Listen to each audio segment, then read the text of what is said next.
we extend to the whole rest of the sacramental or mysteriological economy of the church. The sanctification of time and life.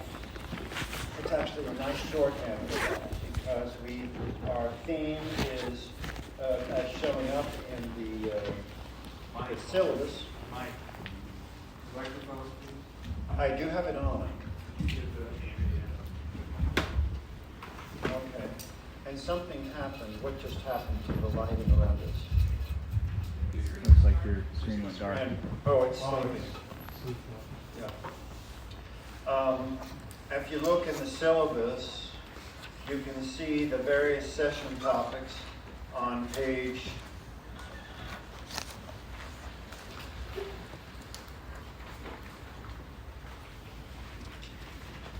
starting on page 5 and continuing, and there you see the various topics. First, we start with the introduction, which is the relationship of this course to the previous one, and a large body of material I'm about to present to you goes much deeper with that. I'll explain in a moment. And then we have the beginning. We talk about basically the time in the church time. For example, we don't say January 6th, but rather we say Epiphany or Theophany. It's Epiphany. It's a Theophany. We don't say like it's Friday, May 14th, but liturgically we say it's the Friday of the 13th week after Pentecost, or something like that. In other words, time for us is related to the Paschal cycle and the mystery of Holy Pascha. So when the priest comes out and raises the light and he says, "Thef de lavete," come receive ye light from the unwaning light, right? Those words begin the new Paschal cycle, which is both a solar and a lunar complex related to the ancient lunar calendar, which is very primitive. And we also have the solar calendar of the fixed feasts, such as Theophany, which I just mentioned, on January 6th. This, what the prophet Ezekiel calls the wheels within the wheels, refers to the complex of our Orthodox time. And I laughingly like to bring up the fact that a former military army officer, when I was pastoring our church in Boise, Idaho, back many years ago, he said to me when we were first opening this up and trying to teach it, he said, "You know, Father, this could be solved really easily by just writing a computer program. You just write the computer program and it spits out the relevant service." And I looked at him and laughed, and I said, "You are joking, aren't you?" There's no way to do that, because the cycle of time in the Orthodox Church is very long indeed. You might have it right in many respects, but you got the day of the week wrong, or whatever. Or Pascha falls at a different date in that year, even though everything else lines up. So there's many complexities. We're going to study that. The structure of the regular services of the daily cycle, that's one of the wheels within the wheels, right? We have lunar, we have the octoikos, the 8-mode cycle, we have the daily cycle. In that daily cycle, we have to learn the cycle of services. And we'll focus on the what are called the regular services that have appointed material that are mentioned in the liturgical books, the Vespers and Orthros. That daily cycle, we must understand it at a kind of a deeper level, and then you will get some work on the typicon. I will actually assign a certain typicon problem, and you're going to have to make up the service. Like, what do we do on that day? So obviously we have to introduce all the liturgical books, their use, focusing mostly on the books used at the chanter stand, which are the people's books. They belong to the laity. Everything at the chanter stand belongs to the people. And the books in the altar, the Ephlogion, the Hieratikon, and the rest, those belong to the clergy. And we will mention those, of course, but that's not exactly what we use for our part in praying. All of our prayers built up from David. St. John Chrysostom said, first, when we pray, first comes David. And then after that, David. And then we conclude with David. For example, the opening of the Divine Liturgy, you learned this in a year ago, when the deacon says to the priest, prompting him to begin the mystagogy, he says to the priest, it is time for the Lord to act, or better translated, it is time to act for the Lord. It's a curious double entendre there in the Psalm verse. And that comes from Psalm 118. So we pray with David, and we use that ecclesiastical language of prayer, mostly from the Psalter, as the glue that holds the whole service together. So we'll study that daily cycle. We're going to focus really in on the structure of those regular services, Vespers and Orthros, in the daily cycle.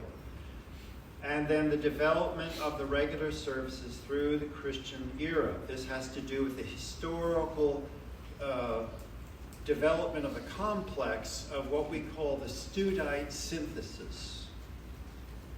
That means that we have our oldest liturgical formation is from the cathedral, what we call the ancient Antiochian sung service.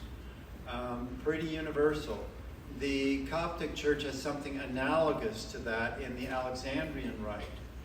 These are apostolic rites that came into the cathedral and were perfected there. But they were still quite primitive. With the development of monasticism, the monks going out into the desert, they developed a monastic typicon that was very, very highly refined, but all David. I like to emphasize that by pointing out the pilgrimage of John and Sophrony, who wandered all over collecting honey everywhere where they went. They went from one monastery to another, to one desert father to another.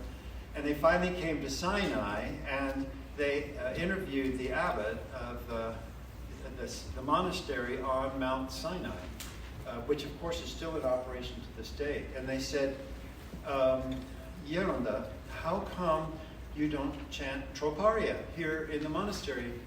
And the abbot said, we didn't come out into the desert to tap our feet to nice tunes. But we came out here to consume the meat and potatoes of David. I thought that was a beautiful expression of the monastic conservatism, which found its way into our typicon. So what happened is, when the Muslim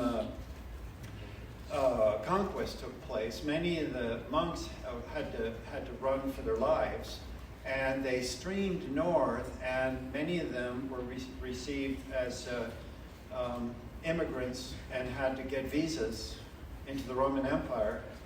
They had a much more open policy of receiving them than we do at this point. Don't get me started. At any rate, many of them came into the city, and that blessed man, Theodore the Studite, this is in the 8th century, he saw them there, and he gathered them and brought them into his monastery and interviewed them and learned what their prayer was and found out what their life was like. And he realized that they had a desert typicon. So what he did is he integrated that desert monastic prayer with the imperial service that they had in the Studite monastery. And that Constantinopolitan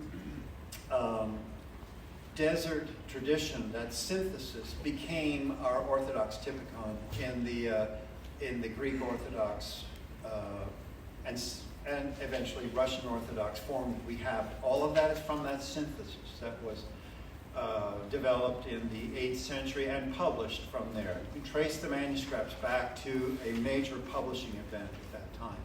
We'll discuss this, we'll learn about that synthesis, and then see how that dynamic was put into practice in the church.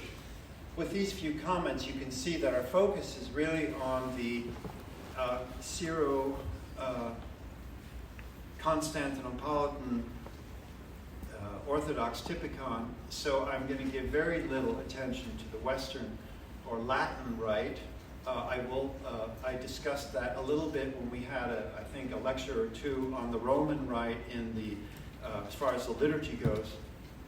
They also have the, you might say, the concretization of the Psalms, etc., in the daily services. But they didn't use them anything like the way we do in the East. It'll suffice to say that in the Western Rite, the Vespers and Matins, which is the Latin word for Orthros, which corresponds only to a part of Orthros. So I don't like using it for our Greek Orthodox Rite. We actually have we have 5 services in Orthros that are all compressed into one service now. We don't give it much attention because in the West that was said as a private service in what is called the breviary that people carried around with them, or the Book of Hours. So we can leave that aside for a moment. Then after discussing the liturgical typicon, by necessity we have to talk about how the typicon was abbreviated and put into a form that actually could be used in the parishes, especially with the decline and eventual demise of the ancient Antiochene Sun service. That is the loss of the cathedral rite per se. Now those elements are embedded in the synthesized typicon that we have, and by necessity there had to be a way to abbreviate. Every church and monastery of the world abbreviates the services. Can we be done with this thing that, we do everything? No, you don't. No, you don't. Just kind of need to shut up. We all abbreviate. There are pastoral abbreviations. Every abbot of every monastery in the world sets the typicon for that particular community. That is to say, the pattern. That's what typikon means in Greek. The shape or the format of the service. And that typicon becomes you might say, the lifeblood of the liturgical practice of that community.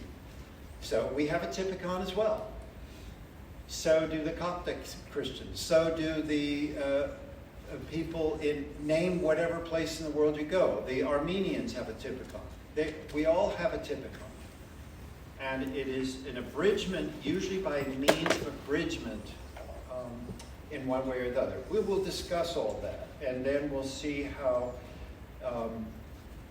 that abbreviation has come down to us, and what kinds of dynamics are involved there.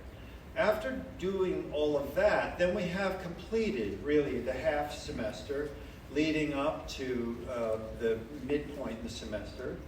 And then we go to the mysteries of the church that mark our life. That's why we have sanctification of time and life. But before I go to that, I have to tell you that right off the bat, I'm making you read something about prayer. Let's be clear about that, because there's a little bit of confusion from some correspondence I've had with students. In the opening lecture, entitled Introduction to the Course and Its Requirements, I've also put in there the assignment, besides reading the course syllabus and gathering the required books, I said read either or. This is an either or, so I want to be clear about that. You're either reading Igumen Chariton's Art of Prayer. He's the abbot of Valamo Monastery, and it's basically, I have lots of page selections there. I'm not asking you to read the whole book. If you choose that one, then read the selections. Or St. Sophronia of Essex on prayer. This book was out of print, published by the Monastery of St. John the Forerunner, of the Baptists, in Essex, England. This book is a very good book. Both of them are classics. Sophronia has a unique way of expressing himself. Many people like to choose that one. And I actually had put that on my list first, but when I found out that it was out of print a few years ago, I had to give an alternative. I've kept the alternative in place, but Sophronia's book is back in print. So you can find it through St. Vladimir Seminary Press. I believe, is the one who published it again. It was previously published by the monastery in Essex itself, in a beautiful book with a nice yellow cover. Like they have these interesting colors on their books. So you can decide to read that one, either or. And this is basically, the purpose here is to highlight the importance of interior prayer of the heart, so that everything else we do has that character to it. We're addressing the Orthodox mystery of prayer in church in context with the prayer that we are already living in, right? That also holds for the mysteries of sanctification of life. So now you can just look at the lifespan and fill in the blanks. So we have the mystery of marriage, the mystery of ordination, the laying on of hands, the hierotonia, the imposition of hands. I will make that point clear when we get there. There's two kinds of laying on of hands.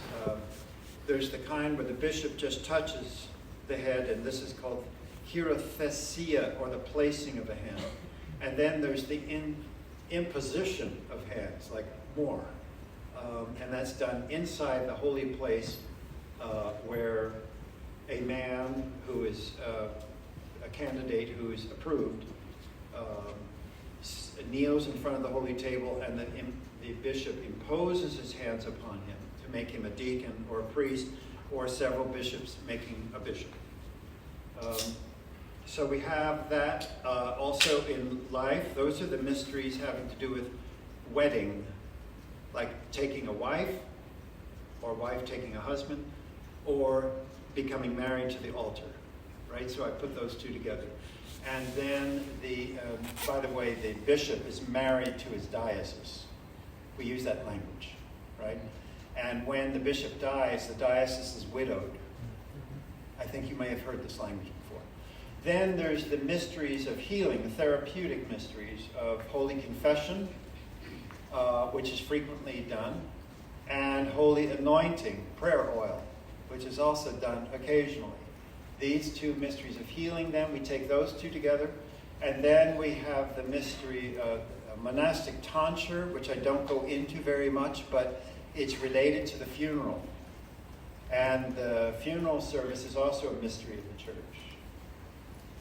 So if you're coming here with the medieval scholastic idea that there are 7 sacraments, could you just kind of kiss that goodbye? And we're in the Orthodox Catholic Church. We don't straitjacket these things. The church is mysteriological.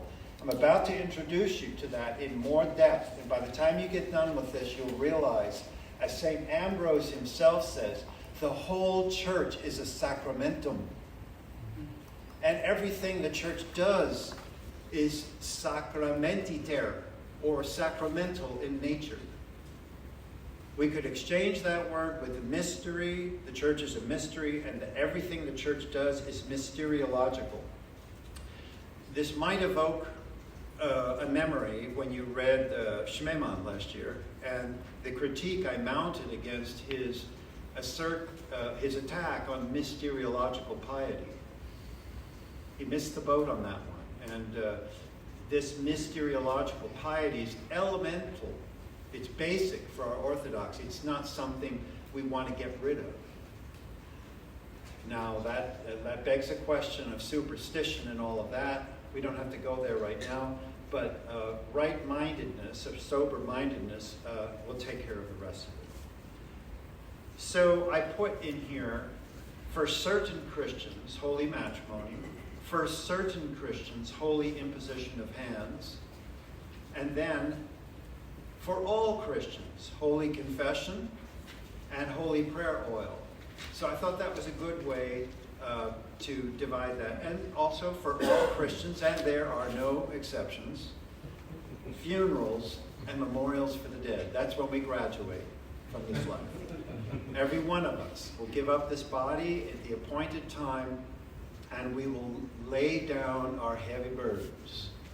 And the Lord, in His great mercy, will attend the funeral. I just buried a dear friend of mine that I've known for over 50 years in Seattle, a dear woman who we journeyed together towards Christ as young people.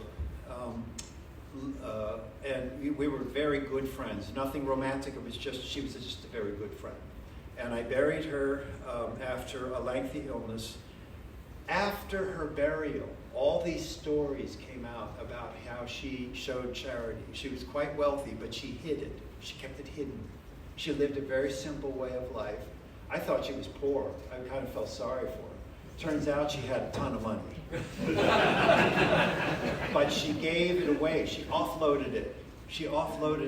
So that when she left this life, she left a great treasure for all of us to discover, which of course she's going to go cash in the kingdom of heaven. Because when you do that, you're buying something on the other side that you can't quantify. Anyway, that's the shape of the course. And so just to extend this issue of how we talk in the church, when we talk about, say, marriage, for example, we don't talk about hooking up or some language that's just physical, but we always speak about marrying somebody and entering into a holy marriage relationship with someone. We don't talk about somebody dying in the church. We say that he has departed or he has fallen asleep.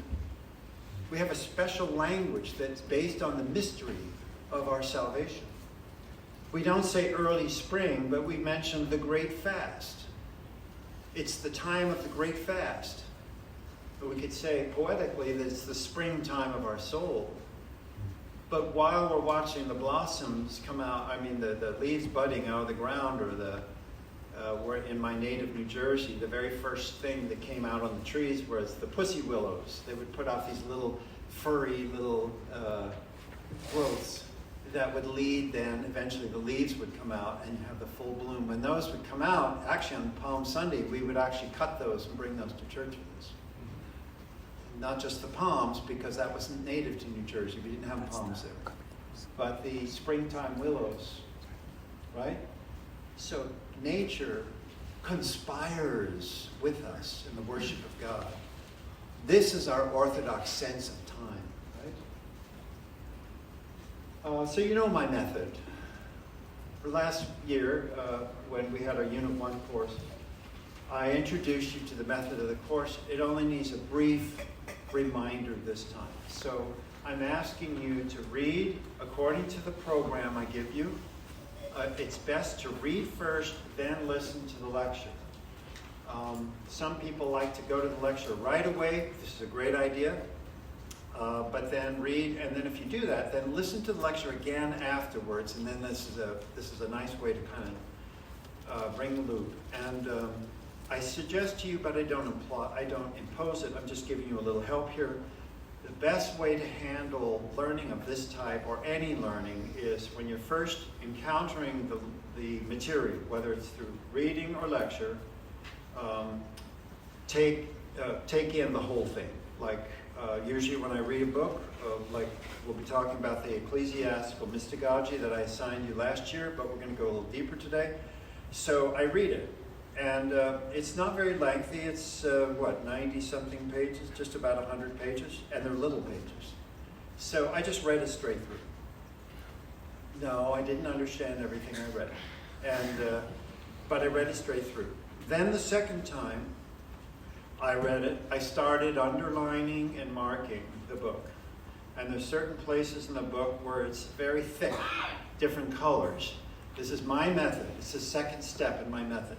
Underline, converse with the book, underscore things that are meaningful, try to sense the organization of thought, and so on.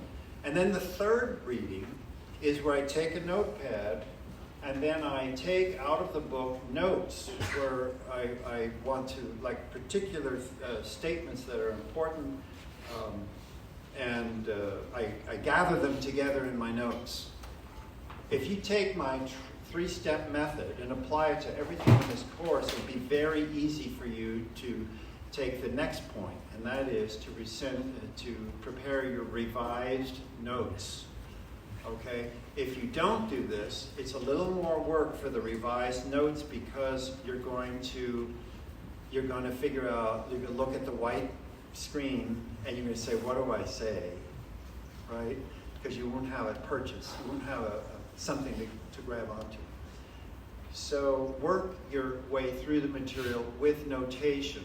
Then when you're ready to distill your notes, to give it some kind of expression in your own words, using your own interaction.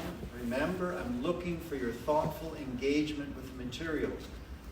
I beg of you, do not, once you read it after you're all done to yourself, if it just sounds like you're regurgitating material with no sense of like your involvement with it, you will get a poor mark on it. And in some cases, I'll just send it back to you. I'll have my teaching assistant do that. We've already discussed it, so she knows what I'm looking for. In that regard, I will introduce to you that we have a new teaching assistant for my courses. Her name is Sally Bryson. She's very competent. She has a college teaching background, and she's working on her doctoral degree. And you've probably already seen some messages coming on the dashboard. So I think you'll find in her a wonderful advocate and somebody who's very good at communication. And she joins our staff as in a support level. So she's the teaching assistant. And then you can upload your notes in the normal way that we did it last year. They'll on the assignment page. Let's go to that. I'll just show you the whole assignment page on the Populi. I know it's probably not easy to read, but there they all are in a line, like according to temporal sequence, starting from the bottom and working your way down. At certain spots, like upload here, and upload here, that's where the revised notes will be entered. So you just, when you're done, make a PDF of your final document.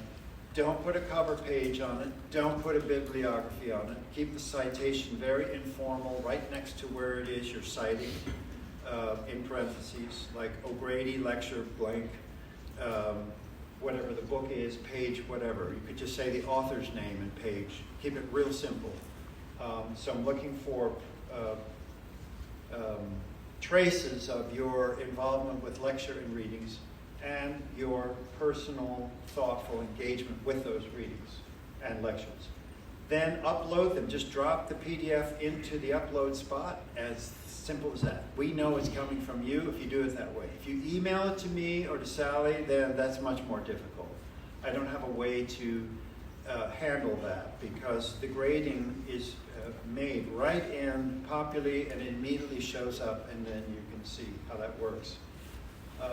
They're every 3 weeks or so, just like it was last year. In order to lubricate this learning process, I have Zoom sessions 4 times. These are not required. We will record them. But I do strongly recommend that you get involved with those because that's where we have a conversation about what we're doing. And you can say, Father Patrick, you gave me all this reading. I have no idea what I'm doing. I'm lost. I said, okay, well, there's a little thread. Take the thread and follow your way out of the labyrinth, and we'll figure it out, okay? Now, about the materials. Oh, I think I put a note here. In my first lecture, I mentioned a project, course project, but that is, I don't require that anymore, so you can just ignore that. I also mentioned that St. Sophronius' book is out of print, but it's back in print, so I already said that. And then I strongly recommend Manzariti's book on the deification of man, but I'm not going to, look, this is the kind of book that's really useful reading for your Orthodox formation, but in a way it's kind of, I'm skirting the issue of patristics and dogmatics. As I said in there, it's very hard to segment out the elements of Orthodox theology into categories. So this book represents that very thinking. And you also are thinking, all this adds up to quite a grocery bill. Yep, it does. But if you keep the fast a little more vigorously, you can pay for it pretty fast. Okay? I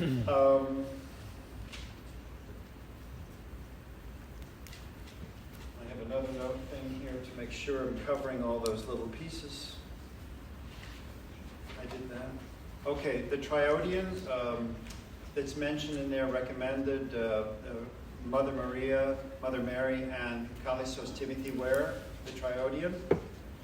That is superseded in English as a text of the Triodian. It's still a fine book, but the Holy Transfiguration Monastery in Boston has published their Triodian, which is very high quality work, and it's very full and complete. It's a bigger book because it includes every single day. If you don't want to make that expense and you want a complete liturgical library and you already have the blue book, the Mother Maria and Kallistos Timothy Ware's Triodian, you can buy the supplement, which is published by St. Tikhon's Press, I believe. It's a black hardbound book. Maybe it's come out in paperback. At any rate, that supplement fills in the daily services of Lent. But still, given all of that, there's no Synodicon of Orthodoxy. Does anybody know what that is? The Synodicon of Orthodoxy, that's a dogmatic text. And we read it on the first Sunday of Lent at the Triumph of Orthodoxy. It contains those words, this is the faith of our fathers, this is the Orthodox faith. Well, it provides everything else they said before that. And we laud the saints and we condemn the heretics. It's really a lot of fun. Anyway, especially focused around the rejection of the icons. All right. Keep in mind that Isabel Hapgood, which contains the mysteries, the text of the mysteries of marriage, funeral, etc. I've asked you to get that book because there you have in English, all of those in English, as it was expressed 100 years ago. That book was blessed by the bishop who would eventually become Patriarch of Russia, Bishop Tikhon. When he was here in America, he blessed that publication. So it has episcopal blessing from him. And Isabel Hapgood was not a Orthodox Christian. She was an Anglican Christian. But in those days, the Anglicans revered us, and we had a much closer relationship. They've since the boat kind of departed, but back in those days, it was a warm relationship. Her work is dependent upon a Slavonic text, not a Greek text. And so there's some things there that textually vary a bit from what we do. So just be aware of that. It's not enough to worry about it on a critical level for our class, because here we're introducing the mysteries. But you'll find in my Select Text Part 2, I have included the mystery of marriage as Father Michel and I, we work together all the time. We actually are the Department of Translations for our Archdiocese. And we're getting ready to publish a service of marriage as a service book for the Antiochian Archdiocese. So that's in preparation. We're kind of done with it, but we still have work to do. We need to introduce it to our new Metropolitan Archbishop and take his advice and his direction regarding last-minute, adjustments, and then we'll publish it with the authorizing letter. So we want you to have the authorized texts of our church so that you're not kind of in the dark as to how do we actually use this. So I've provided the text as a learning text for you. So you get a preview in some way of that. And I also include in that Select Text Part 2, it's orange cover. You'll remember the first year was green colored, so you'll know it's orange colored. I did that so you could see very clearly the distinction. Published through Amazon Publishing, so self-published, but I can do it fast. I just upload the PDF and then boom, bingo, there it is, easy for anyone to get. You can also get it through the electronic Kindle version. The only thing I would warn you about that, if you do that, I'm kind of in the dark as to how to relate page numbers in the print edition to Kindle sites or locations. I don't know how to do that. Technical people have scratched their head on that as well, so there is evidently no algorithm for figuring that out. I should put Joseph Cisneros, Dr. Joseph Cisneros on that, because he's the big NASA engineer, the rocket scientist. No rockets in this room, Joseph. Okay, Joseph. Okay. Anyway, the select text also provides you with what's called a Liturgicon. Have you heard of this word before? All right, let me show you. No. Up and stop. Come on, wake up.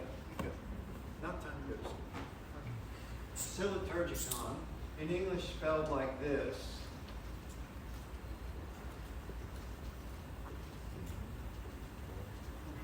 All right, you're familiar with Liturgicon. So we add the Greek word "syn," which means with. That means with. So it's the book that goes with the Liturgicon. And the withness has to do with the relationship of the altar to the chanter stick. That Liturgicon provides everything in the ordinary shape of the divine services that is needed by the reader and the other people at the chanter stand. So where you would have the Eratikon or the Archieeratikon for Episcopal services in the altar, or the Diakonikon, or the Deacon's Book, which just basically highlights the deacon's parts. But it's missing. It only has in the rubric, at this point, you get vouchsafe, O Lord. It's like in Vesters. You just say, and vouchsafe, O Lord. But in the Liturgicon, it gives a whole prayer. Vouchsafe, O Lord. Keep us this evening without sin, etc. This combination of texts, that's how our Orthodox service books work. So that means we have to also talk about the liturgical books of our church. Get them all cataloged and out there in front of you so you know what is what and who uses what and how they're related together. I provided you with a full Liturgicon in there that is, I've not published it yet, but it's a translation of the Athonite Liturgicon used at Simona Petras Monastery on the Holy Mountain. And this book reflects the, you might say, the most careful and serious reordering of the liturgical books on the Holy Mountain, done under the abbot, the blessing of Abbot Emilianos of blessed memory, this holy man who led this monastic brotherhood to renew and repopulate the ancient house of Simona Petras on the Holy Mountain. He's since departed this life, and he was like a pillar of fire. I have his picture in the altar, had it in the altar of my church, my parish that I was last pastor of, and now I have it home on my home altar. His work was advised by that great man, Professor Yannis Foundoulis of Thessaloniki. He was a professor of liturgical theology at Aristotle University, the theological school, and this is where many of our Antiochian, especially Lebanese, men went for theological training during the Lebanese Civil War in the 1970s, and their patrimony continues to this day, down to the present. I've provided you with that, so you have something you can go to actually, I mean, you could even use it in the church, although it's not strictly authorized for ecclesiastical usage, but basically I stick with, it's mainstream. So those are the main comments on the books that I want to mention. Before I go into the next segment of our question. Yes, but just a second, let me make sure that, okay, it's 12:10. We have till 1?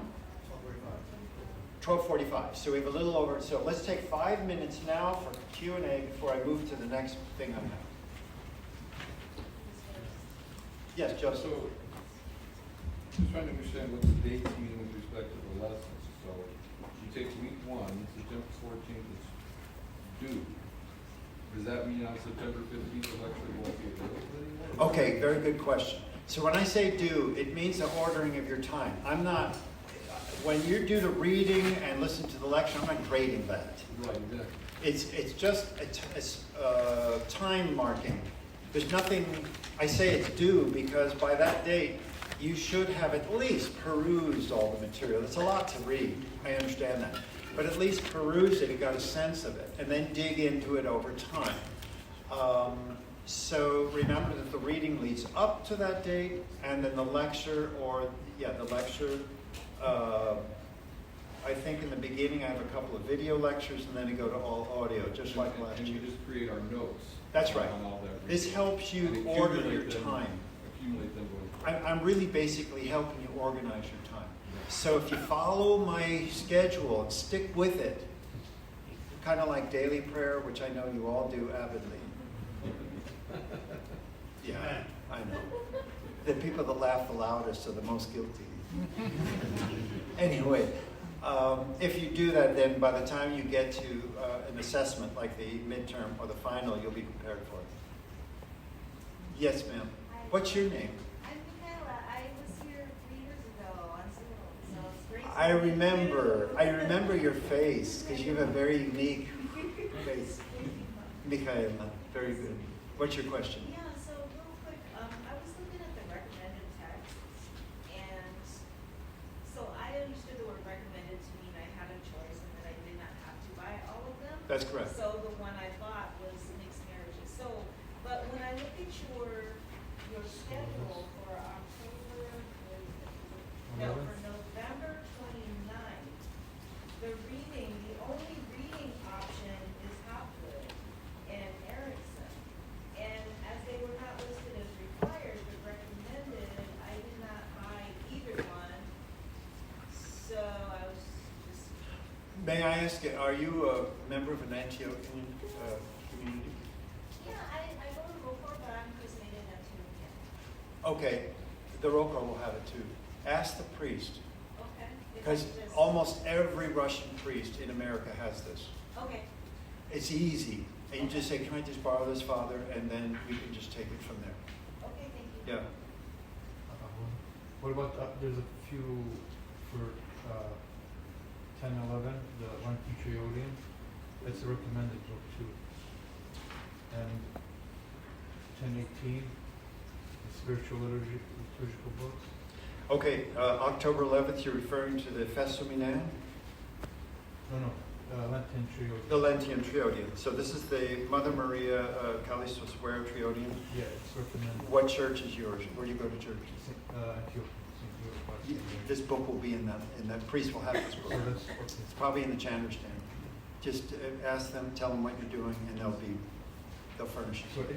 any books that you recommended that are in the assigned reading, you should be able to get it from our church. I'm almost for sure. I would be very surprised if they did not, because it's been the only Triodian in English available. So it would surprise me enormously if they didn't. Yeah. I was just wondering, in your first recorded lecture on personal charismatic prayer, you mentioned 2 other books that you didn't put in your recommended. Yes. That you recommended that we read in that lecture, and so I was just wondering. One of them is "The Courage to Pray" Yep. by Metropolitan Anthony. Anthony Bloom, and then the other one is "Not on the Holy Mountain." That's right. I was just wondering why they're not in the recommended. Well, because section. I'm trying to save you a buck. But you strongly recommended If you're really both of going to be an them. ascetic, buy them too and knock that out of your eating for a while. No, The Night on the Holy Mountain, A Night in the Desert of the Holy Mountain, is the first real classic book of Metropolitan Eurothios, the Metropolitan of the metropolis of Nafpaktos. This is the southwest corner of the mainland of Greece. His Eminence wrote this book as a long conversation, and in it he introduces all the profound themes of prayer, silence, noetic illumination, the role of the Jesus prayer. Lord Jesus Christ, Son of God, have mercy on me, the sinner. all of those themes are unpacked in that book. So it is a classic. It really is required. We should all have that. I should tell you, it's been through some 16 editions in Greece. It keeps going out of print. So it is a modern classic. The other one, Beginning to Pray and Courage to Pray, there's two of them, by Metropolitan Anthony. Also, modern classics, and they're written in a very popular style. Metropolitan Anthony has a deep and profound pastoral sensitivity, quite different than The Night on the Holy Mountain, which is really a pilgrimage into the desert. But these Courage and Beginning to Pray and Courage to Pray have to do with life in the parish. And it presumes a life in the parish, so that's also a profound thing. Yes? The Have Good service book, are you aware, Father, of an updated or new service book in progress in our archdiocese? Yes, I already referred to it several times. First of all, it's coming out in pieces. We already have the initiation sacraments. Now it's been published. We'll have, for some of you have asked me about this, we're going to have a second edition coming out soon that puts the baptism of infants in one service and then adult baptism in another, so that people aren't having to flip back and forth and like, I'm holding a squalling baby, can I chrismate the baby now, or do I have to just hold this baby for another hour? You know? So we have a pastoral rule about that, a practice that we've inherited from antiquity. So we're going to just reorder that book. It'll be much more useful. You'll have some notification about that. And then, as I said, we have the book on Holy Marriage coming out, and when that book comes out, it'll carry everything regarding marriage. Preparation for marriage, which the Archdiocese is going to increase its vigilance on, and we're going to have an archdiocesan-wide approval process before couples can be blessed to be married in our church. We're going to take that out of the hands of the presbyters, because many times they do, I want to be charitable here, unwise things regarding the preparation or lack of preparation of a couple. We do not want to see people get divorced. It's a terrible thing, a scourge. So we need to prepare our Orthodox faithful better, and that's going to be at an arch. So that book will contain some of that material, elements or ethics of marital counseling, both premarital and then within the marriage itself, and all the other relevant issues having to do with marriage, first marriage, second marriage, that kind of thing. And in other words, what we're trying to do is constellate all of the canons regarding the church practice, the economy, the pastoral economy of the church, concentrating that in each of these books. For example, we also have a book on holy anointing. That sacrament is very rarely ordered by a priest, except for Wednesday and Holy Week in our tradition, and that's very unfortunate. And there's ways to do that. There's ways to do that in a smaller compass for cases where it's pastorally called for people who are very ill. And then the funeral book. The book we have now is deficient in many ways. When you study the funeral service, you'll see what's really important, and then you compare it to the text we already have, and you'll realize, ooh, this doesn't even have that in it. So we have lived through a kind of a decadence since the early modern period leading up to the present. But now we're in a reflowering all over the Orthodox world. All the Orthodox churches in the world are undergoing a kind of a rejuvenation. It's a springtime for our Orthodox Church, especially as the world gets more desperate and more diffuse and more crisis-ridden. In the Church, we find that all of our resources are coming to light again, all of our traditions are being enlivened, and therefore we have to recover lots of things that we lost. Yeah. Yes? Is the Book of Needs suitable for Antiochian usage? Yes. The Book of Needs is basically the Ephrologion, or the Asmatarion. In other words, the book that contains prayers suitable for every case in life, like the blessing of beehives You're all running. Where am I going to get my blessing from my beehive? Right? And the rest. Yes, the Book of Needs carries all of that. Like, for example, home blessings, the establishment of a new home, and so on, right? These are certainly appropriate. Absolutely. Yes? The times for submittal of notice and exams and all that, it says midnight, is that Pacific time? Yes, it's all clearly laid out in here. I should point out to you, when you look at the syllabus, the information that's given in the syllabus is less than precise. But if you go into the website, the Populi website, let's click on it. Let's click on, say, the third lecture. This is September 27th. So you won't see it quite like this because I always see the whole roster of students, but you'll see this material over to the right, and this is the shape in which I've written it. So this is what you do. You go to the assignment page and you get your direction, a description of what to do. The first thing is you go to YouTube and you click on that link and watch and listen. I always put the time length so that you can plan your time accordingly. Like if you're sitting down and your husband or wife is preparing dinner and they've warned you ahead of time, hey, listen, honey, I need you at the table in about 15 minutes. And then you click on this thing and you're looking at 45 minutes. Please don't start. I want your marriages to be healthy. But then you can say, look, I need to apply myself, so you do the dishes and I'll go. Or some other soul-saving, charitable response. Yes. The question was, is it Pacific time, midnight, or Eastern? Eastern. The submittal of the Is it notice. midnight? I know, but I'm getting to that. So then you read what it says, and then you have it. But on the days where the assignment, when you come to the assignment page where it's an upload, it'll say right on it, let's go there, this is the first writing prompt. Okay?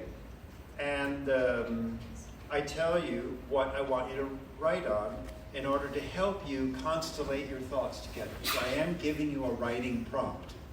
So I can just read it to you. Father Alexander Schmemann, Introduction to Liturgical Theology, and Archimandrite Basilios express the meaning of liturgical theology quite differently. Citing passages such as these and developing your thoughts along with the readings and lectures to date, compare and contrast the views of these two authors over the question of the meaning of liturgical theology.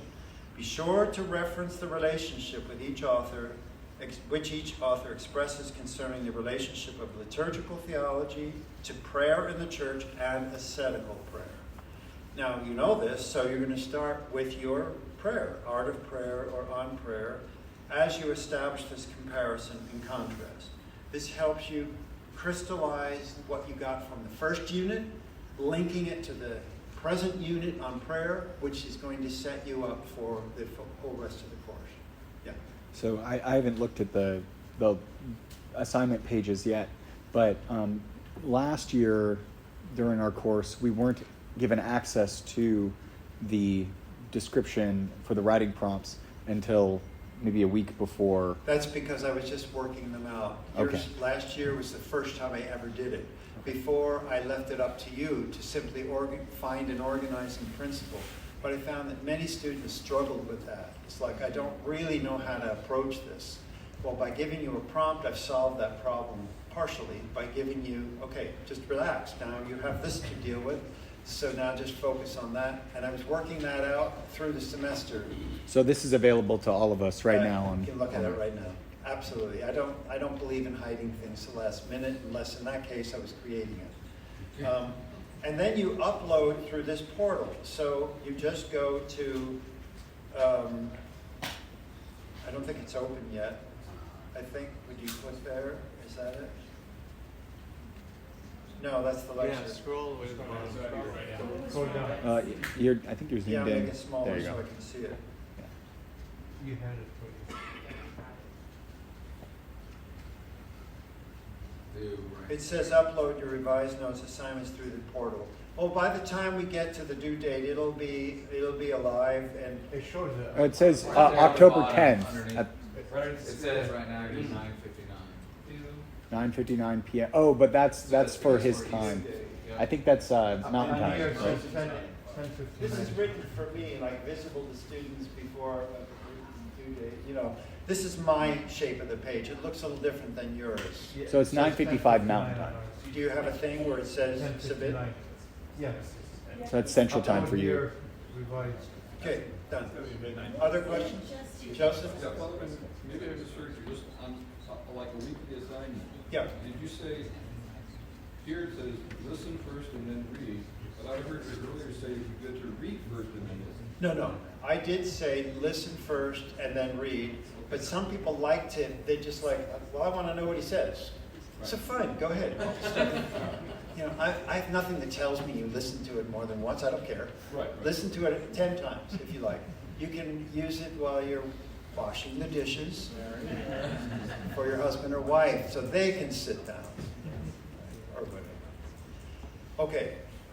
Any other Q&A before I move into the next section? Yes. Just Sarah. to clarify, that's 10 Pacific, 10 Eastern? It's Eastern. Yeah, don't worry about It's that. midnight Eastern. Midnight Eastern. So if you're Mountain Time, it's 10. West Coast, it's. No se preocupan, no se preocupan. Don't worry, it's okay. I'm not going to get to them right away. I'm going to trust the honor system that they're all there. When I start grading them, then I'm just going to assume it's never gone wrong for me. My TA and I, when we start grading them, we'll just start that process, and there's a lot of you, so it doesn't happen automatically. And the only thing we ask, well, actually during the reading part, you can during these assignment parts, I don't care what you say to anyone, but we just definitely want you to be honorable, and we trust that you're going to use your language. We'd hate to see the exact same assignment come back under someone else's name. we know that that's not going to happen, right? No, of course not. Any other hands? Can I answer a question really quick? Over here, right over here to my left, yes. Is this course graded pass-fail now, or is it letter? Because the syllabus shows both letter grades and says. I understand. pass. So in my courses, I do give letter grades. What the administration does with that is above my pay grade. So I don't worry about that. I don't worry. I love you all. Yes, Can I answer a question about the time zones thing? please. If you go into Populi under settings, you can set your time zone. Like you can just choose right at the top if you click like your profile picture and settings, and it'll automatically list all of those things correctly for you. So I have, for me, it's listed as Mountain Time, and it shows 9:59 for all of those things. So if you set yourself to West Coast, it'll show 8:59 for all of them. This is good to know, and that's very precise.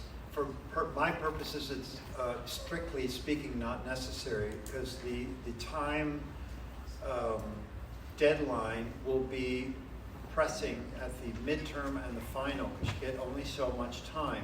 But I've made the due date 12 hours after the stated due date. In other words, I've anticipated this problem, and I just gave you extra time so that you West Coast people have beyond the amount of time needed, and so on.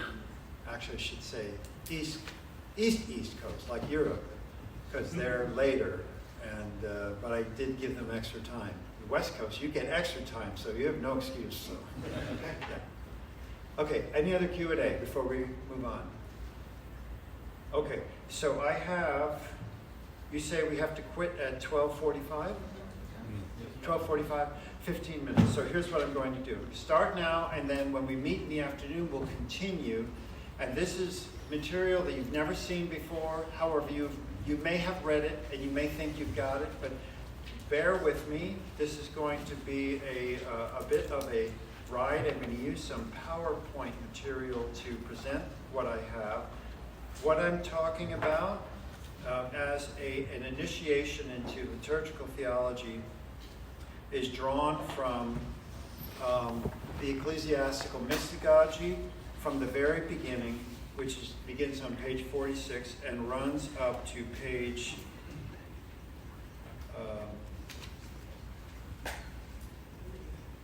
72. So 46 to 72. Okay. The screen is still too high. Is this, is anybody recording this, by the way? I welcome it. I wonder if anybody is. Okay, thank you. And I don't know if on the cell phone, your friend I'm not is. recording. Okay, but you are? Yes, sir. Could you just be very careful to collect this, because I want you to be able to have access to this. And then when you're done, if you could send me the audio files and zip them together if you can, and I'll post them on the website, on our Popular Course page, so that others can hear them. All right, so this is the ecclesiastical mystagogy. You want to put the screen down more? Yes, I will, and I'm going to start the slideshow. There we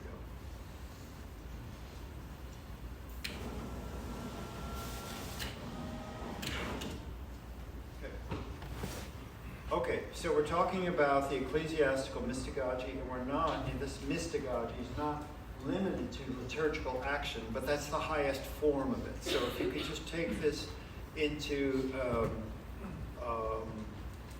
kind of as an introduction to everything we're doing, having to do with the mysteries of the church and our liturgical theology, that's the framework of this, okay? So, the divine things concerning the Holy Church and the Holy Synaxis celebrated in her. This word synaxis refers to the liturgical community which is organized, which assembles to celebrate a saint. We use it frequently, we actually call it a synaxis liturgically when it refers to the second day of a feast, like December 26th is the synaxis of the Holy Theotokos, because she's the secondary character of importance there. So on the 25th, we celebrate the incarnation of the God-man, and then the next day, his mother. Same thing happens on Theophany. We have the chief feast, the baptism of Christ, and the revelation of the Holy Trinity at the River Jordan. And then on January 7th, the synaxis of St. John the Forerunner and Baptist. So that has a technical application.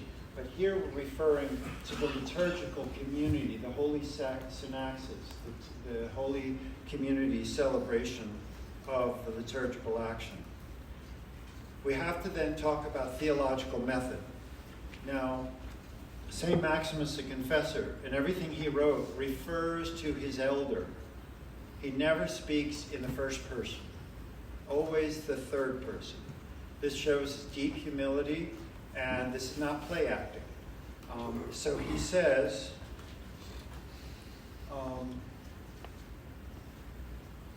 everything here in the person of Dionysius the Areopagite, who is the spiritual elder that he refers to. He calls him a Geron, G-E-R-O-N.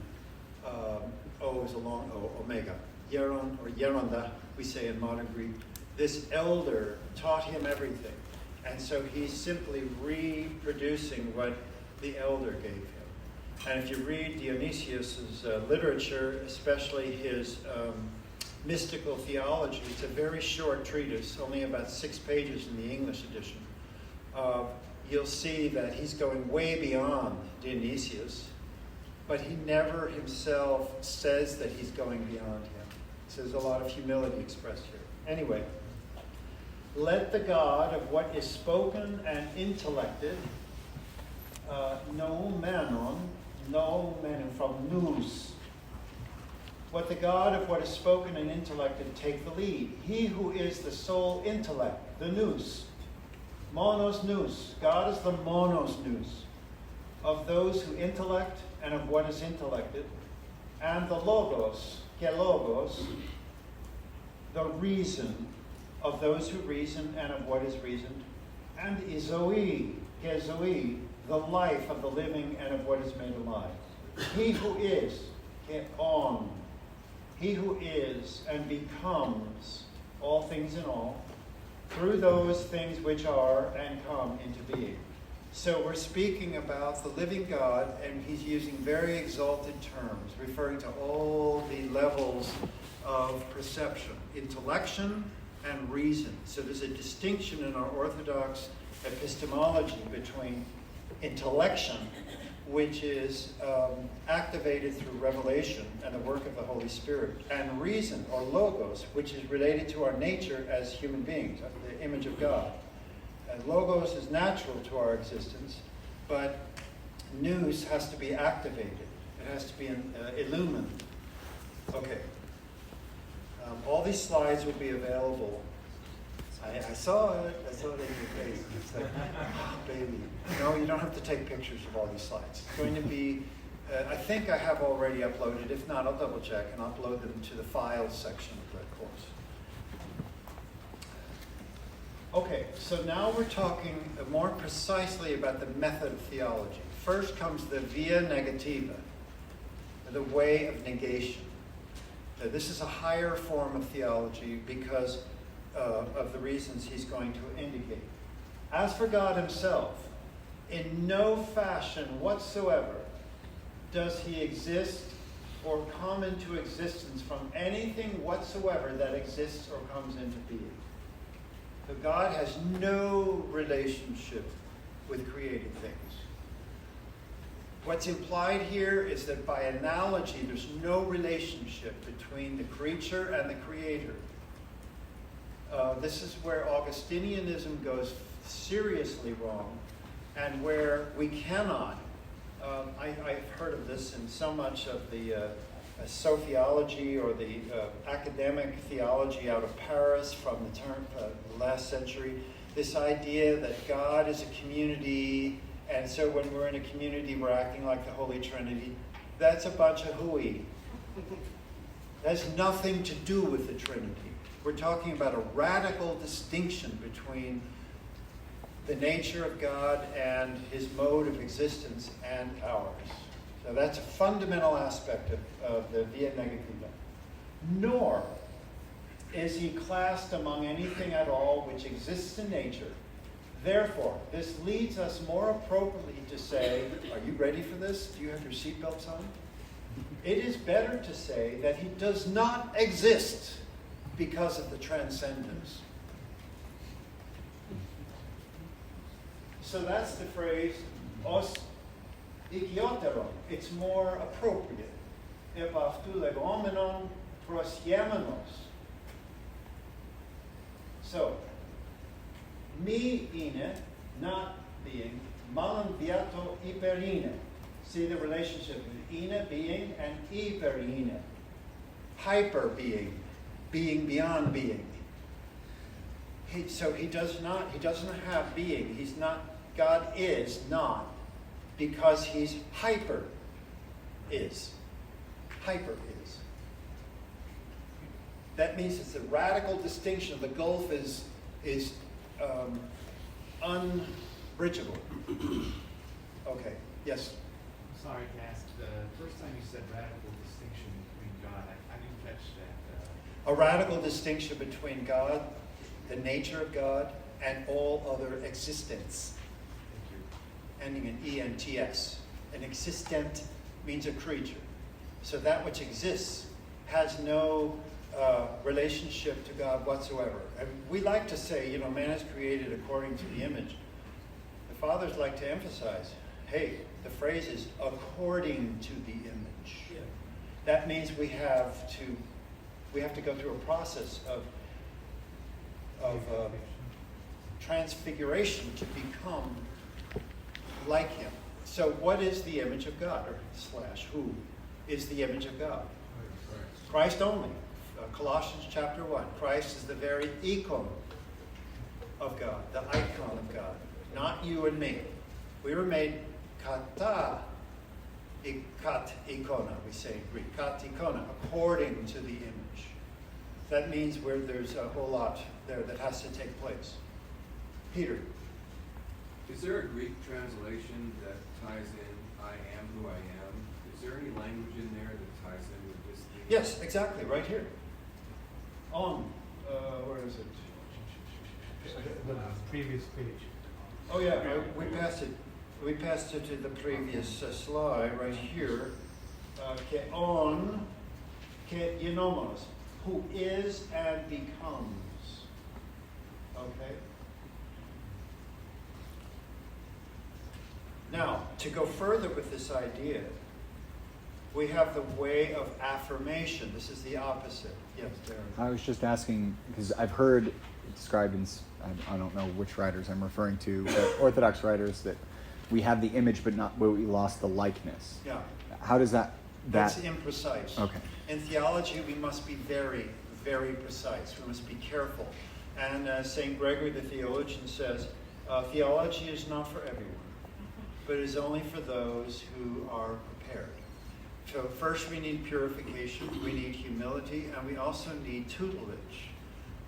First through prayer, and then through the furnace, the fiery furnace of ascesis or martyrdom, both, right? Martyrdom, willful martyrdom is ascesis, where our heart is purified to the point when we can humbly begin to speak of what we know. St. Paul says, we know that which we speak. Okay, now affirmation. We have to say that the negation of things that exist is the affirmation of the transcendent one. And the affirmation of things that exist is the negation of the transcendent one. You can't have it both ways. We have no Thomistic, scholastic scale of being going from the lowest being all the way up to the supreme being. No, no, no, no. There's an absolute distinction. So if we say, let's just finish his language, both these designations are contemplated in their proper sense concerning him, and yet neither is possible in their proper sense. I mean, that he exists and does not exist. So he ends here by saying the via negativa is not like absolute, nor is the via positiva. They're not absolute. That is to say, we find ourselves in a quandary, because if we say that things exist, then we have to say that God doesn't exist. And if we say that nothing really exists, then we say, well, God exists. That's the point here. Okay, now let's go to the next one. Now, as the first point, that blessed elder, remember, he's the one speaking, said that the Holy Church was a type and icon of God. Now, having made that theological method clear, he's beginning to give us the theoriae. That's plural for theoria. Okay? There are 5 theoriae that he presents to us in his mystical theology, and I'm taking you through them now. And there's a sense of climax we're going to come to. We learn along the way as follows. That blessed elder said that the church is an icon and typos of God, icon and type of God, since she possessed the same energy as his by imitation and type. So this refers to the Orthodox Catholic Church as being the very energetic presence of God in the world. So when we touch the church, we touch the timeless one. When we touch the church, we're in direct contact with that which is beyond time and beyond space and beyond creatureliness. All this is preparing us for the sacramental or mysteriological economy of our salvation. Okay. So Maximus, this is my distillation of the material following. So St. Maximus then proceeds to show that all nature forms a unity, and natural energy stem from one creative divine energy. Thus, in the same way also, the Holy Church of God shall be shown to affect the same things as God does around us, as the image is to its archetype. She affects the same unity around the faithful as God does. God himself brings about naturally this unity around the being of things that are without confusion. I referenced this just a little bit in my introductory essay, my comments, in the chapel when we were just getting ready, when we had our introduction. Remember I said that St. Maximus always presents the unity in his theology, and then he discusses the plurality or the parts, but then he references them all back to the unity, and he never allows us to disentangle them.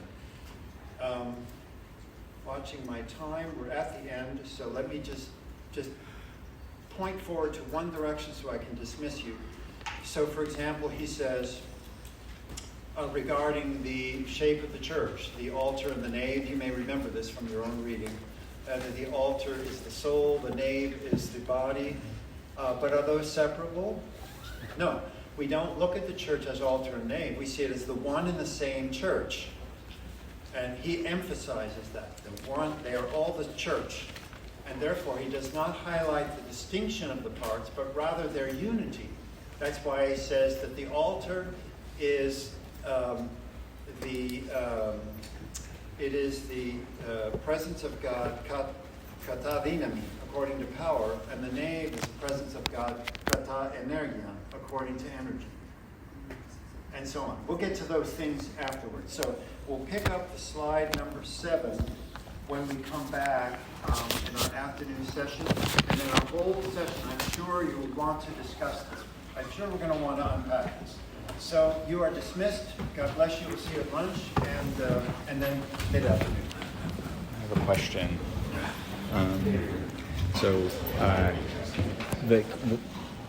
In reading about the Palamite theology, that there's this relation of the mind to the sanctuary, the nave to the navel, to the body, and the heart to the altar, and there are certain personal actions that end up being termed mechanical by later theologians, like Saint Sophrony, around the mechanics of hesychastic prayer. Yeah.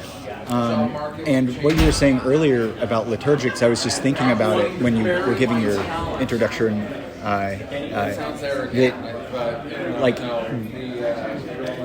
Is it possible to consider the mechanics of hesychastic prayer, of orienting your head towards your heart or towards your nave, as attempting to make the person into a type of the church, even in bodily posture? Yes, of course. And so, what is, I guess, why is it discouraged to do that? Because there's all kinds of illusion and deception that involves a sudden attempt to kind of force that. These things are not we don't do these things according to our own willful kind of attempt. They are a natural product of the grace of God. So when I pray, I don't pretend. I don't mean to use that word. That's not what I want. I don't kind of force it. I don't force I got to force my mind down on my heart. So I'll just go really kind of, go down there, But I focus on the guidance that my spiritual father gives me regarding prayer, like follow a rule of prayer, a rule of life. So it's the larger context, what Maximus calls the ethical philosophy. That comes before natural theory, and that precedes mystical theology. So I'm not even practicing ethical theology like the controlling my passions. And then I think I'm going to go pray. I'm clueless. I have no idea. But I can't see that. So spiritual guidance is absolutely essential. St. Simeon, the new theologian, makes this is one of his grand points in this whole theological enterprise, is the importance of a spiritual father. Unfortunately, in the parish situation, there's great misunderstandings about this. Really, we have to start with a parish priest with frequent confession, not overly scrupulous, but just frequent check-ins in with the priest, like pastoral guidance. Father, this is what I'm working. This is what my prayer is like. Do you have any advice? And just taking that advice and going seriously. And then every once in a while, I'm making a pilgrimage to see someone who is quite a specialist, right? Like I can go to the doctor, the GP, and get everything. But then when I have a particular problem, I have to go to a specialist, and he'll even refer me to Now you need to see a urologist or name the person, you know. There's analogs to that in the spiritual life as well. Okay. Yeah. Father, I'm in the Oriental craft, so I won't be able to respond. Okay, but I'd like your blessing to possibly sit on it, if only a minute, to figure out a way that I could. You're welcome. You have a blessing. Thank you, Father, for it. I was wondering about the slides that you're going through. Yes. If they are on there. I haven't downloaded them. Oh, you haven't done nothing? No, I didn't. Okay. Hello. Father, how are you doing? Do you still remember me in the introduction to Maxence, the professor? Yes. I'm waiting for your Okay, recommendation. so you, what is it that I forgot? I was just asking if you have an introduction for the theology of Maxence, the professor. For someone who was going to read Maxence, the professor, for the first time. Let me make a note of that, because I really need to, I want to go home to my library. And I think if I put that on my calendar, I'll remember better when I get home. And do you Cosmic Mystery of Christ. In the monastery they say Father, but here, Okay, I'm you know, gonna would call you say, Father Barnabas. I'm fine with brother. I'm fine with anything. Okay, let me go to, did I get your contact information? No. Oh, well, I can't live without that. So let's get that in place. I'm just gonna put Monk Barnabas. Okay. You say Barnabas? Yeah, in the monastery they don't add the s. The s is too. It's hard for them, so they say Barnabas. Okay, and then I'm going to go to yes, please. So you want the phone number? However I can. Yes. Okay. So. Well, actually, let's go to email. That's much more effective Okay. because you're international. I would rather have email. Go ahead. So Barnabas. Yes, Yeah, got it. and McCary, which is here. At With C with K. so Barnabas at Gmail. Barnabas and McCary. N. Macari. All is one word. Oh, yes. I think there's no at. There's no at. Oh, just No, Macari. there's no at. They just delete at. Barnabas and McCary. K C. It's all right. C. Where are you? C H R I. And McCary. Just curious about that. At Gmail. Okay, very good. So let me get it. Being incorrect to say the Trinity's community. Don't go too fast. I'm going to say that. Now I want Probably you to has tell to me do that. with Look the carefully. difference Is between that analogical, like you don't use the word a community, you just talk about the Trinity or something like that, because yeah, of course. of the, Okay. like in the Greek. you think that by analogy you're actually getting closer to like having an encounter with God, but I think, I mean, this is a question I was going to ask him. It's like, is the difference between analogical, theological speculation and kind of the negative theology? Because like Palamas and Barlam were both negative theologians. Yeah. But Barlam just didn't have he didn't have the experiential component that kind of led you into deeper and deeper encounter with God. Instead it was like you can only have a kind of like a notion of who God is through negating all that exists, which means you have to know about him that exists in order to have a kind of to delineate the contours of the shape of the God that you can't actually encounter. Whereas Palamite theology is predicated on the idea that no, like every stage you get to, you are getting to know God through relation to Him directly, and yet you have to negate that because it's always more than you experience, or something like that.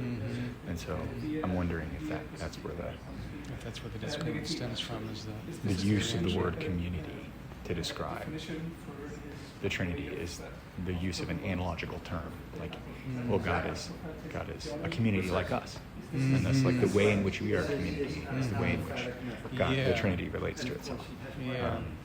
And so, yeah, I don't know. Maybe that's my thought. Then he shows each one is relatively insufficient. You can't build that theology and say you know. Because in the end of the day, we have the affirmation that God is one, and then we have the affirmation that God is three. But neither one of those stands on their own. So God is not one, and God is not It's not three. His question is related to that, I think. Yes, what's your name? I'm Brian. Brian. Robert. Oh, Brian. Mhm. Okay, hello, Brian. Hi. Yeah, nice to meet you in person. Yeah, no, I was wondering about the statement you made kind of towards the end where you were mentioning this kind of sociological tradition in Paris or Yes. whatever. And this idea. Bulgakov. Yeah, Bulgakov. Yeah, Bulgakov. This There's an idea error there. that we can't predicate community of the Trinity or something like this. Like the church. And I was kind of wondering why. I mean, I've heard that all over the place, Right. that the Trinity is a sort of living divine community in the church. No good. Like, what's the The problem? Trinity is not a community. Because it's analogical language, Is right? it? As soon as you say koinonia, we're speaking of something different. There is no koinonia in God. God is God. We don't have human categories to speak about God. When we're speaking about God, we're speaking of Him in mystery. We're speaking of Him according to strict and profound kind of guidance. We who are not theologians, that is, our prayer is still weak, we're still pure, we're still laboring to purify ourselves. Mhm. We're not capable of speaking of what we don't know. So we're Mhm. very careful in theology to speak according to the theological tradition the church gives us. Mhm. We're obedient to that. And unfortunately, there's a lot of confusion. And this confusion comes from a Roman Catholic rationalistic approach to theology Mhm. that they inherited from the scholastic era, in the late Middle Ages to the modern period. Mhm. This created huge problems. Mhm. To this day, we have to overcome those problems. I wrote my whole dissertation on this, Okay. especially Yeah. vectoring St. Augustine and the problems he had with philosophy. Mhm. So I don't want to go into all that, but Yeah. to suffice it to say, these categories they may be suggestive in some way to help us in our weakness, Mhm. but they cannot be Strictly. taken as definitions, if you will. We exclude them from theology, properly speaking. Whereas, like, with the word like unity, I mean, he was clearly using that, both affirming it and then denying it. God is a unity. We do say simplicity. Simplicity. And we'll see that at the very end of Macarius, or Maximus, Mhm. that he speaks about the divine simplicity. But Mhm. simplicity is something different than unity. Okay. As soon as you say unity, then you've got a little bit of a problem, because then how do we speak of the distinction between Father and Son? Mhm. Mhm. Is there a unity? Yeah. No, I'm asking. Oh, well. Is there a unity between the Father and the Son? Communion. Well, yes and no. Like, that's the point. Yes That's and yes no. and Yes no. and Like no. Jesus said, Father and I are one. Yeah. That's pretty strong unity as far as I can see. Mhm. But then if you walk away and say, well, they're the same. Yeah. No, Mhm. no, they're Mhm. not. Mhm. The Father's greater than I. Mhm. See, the heretics pick on one thing, one little passage, and Yeah. then they build a house on that. Yeah. But they didn't pay attention to the other passage. Mhm. So things are not so straightforward. So it's kind of like this via negativa versus affirmation. It's axiomatic in terms of cutting away the chaff. We can't speak this Perfect. way, can't. Right. Okay. And this induces intellectual humility, Mhm. which is a prerequisite. Our reasoning mind quails in the face of the mystery. It's just, it's Uh-huh. like, it's dizzy. It's a dizzying aspect. Yeah. And when we fall on our face in worship, we're granted some interior experience. I wrote a paper on this regarding Saint Gregory Palamas, that great hesychast, and he says, according to our small or our tiny experience, Mhm. he had a great experience, but he's very, very humble, and Mhm. he dared to bring out a little of that in his Yeah. teaching. He said, according to our small experience. Mhm. Okay. Is it- Now we're all That's helpful. listening with bated breath. What does he have to say about his experience? Is the problem that theology by analogy gives the illusion of mastery? Yes.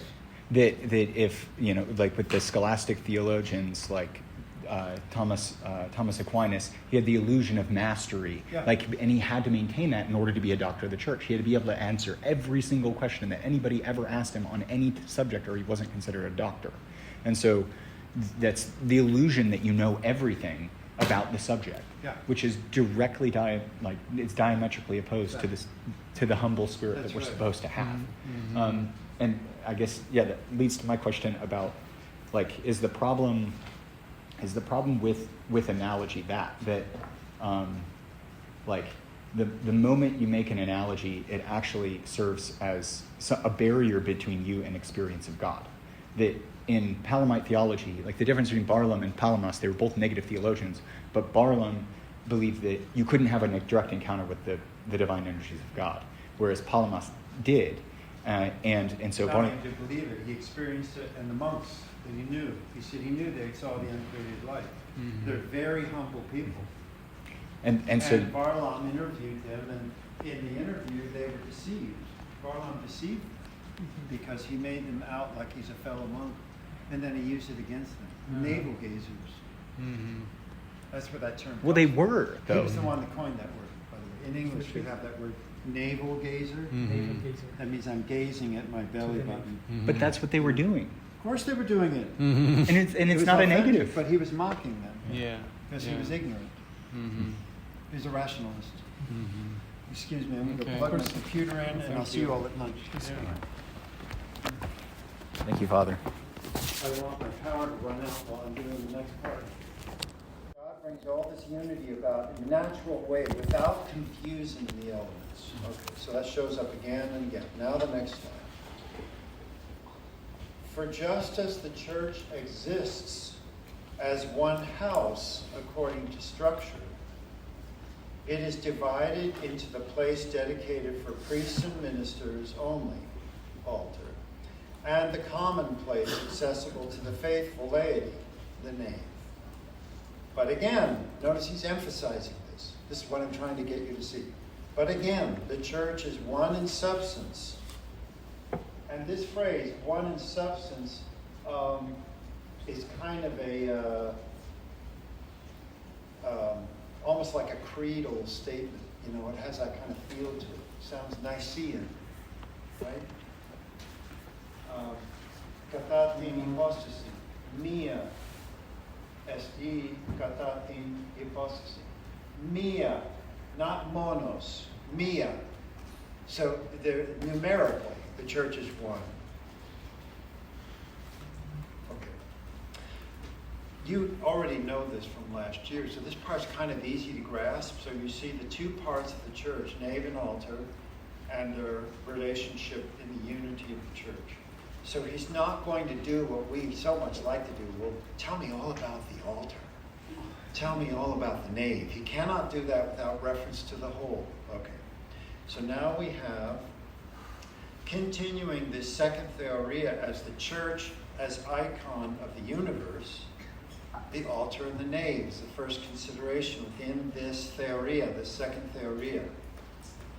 The church is one in substance, not being divided in its parts. Rather, she dissolves these parts with reference to her unity, though they retain their distinction in name. When I'm talking to Coptic theologians, who are very, very, we have already an understanding of each other, I like to point out this passage from Maximus because it shows our Orthodox Catholic understanding of what it means in the unity, what the unity of Christ's person is. It is a unity without obliterating distinctions in name, and that's this phrase. Let's find it here.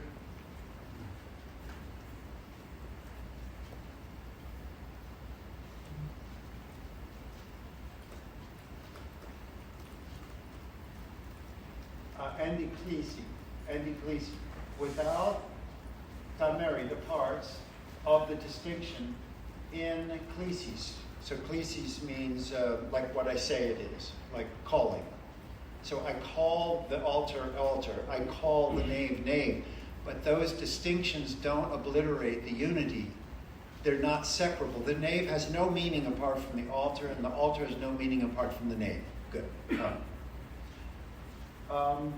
She shows both altar and nave to be the same as each other in the exchange. The phrase in Greek is thateron, thatero. Thateron, thatero. It's an interesting phrase. Each one in relationship to the other, although each one is evidently established by itself. By itself, it is constituted, that which, as it appears as such. Okay, so we clearly see, we go into the church, we see a nave. We see the holy place, the place where the people gather, and there they take their stand. There they pray quietly. There they're preparing themselves.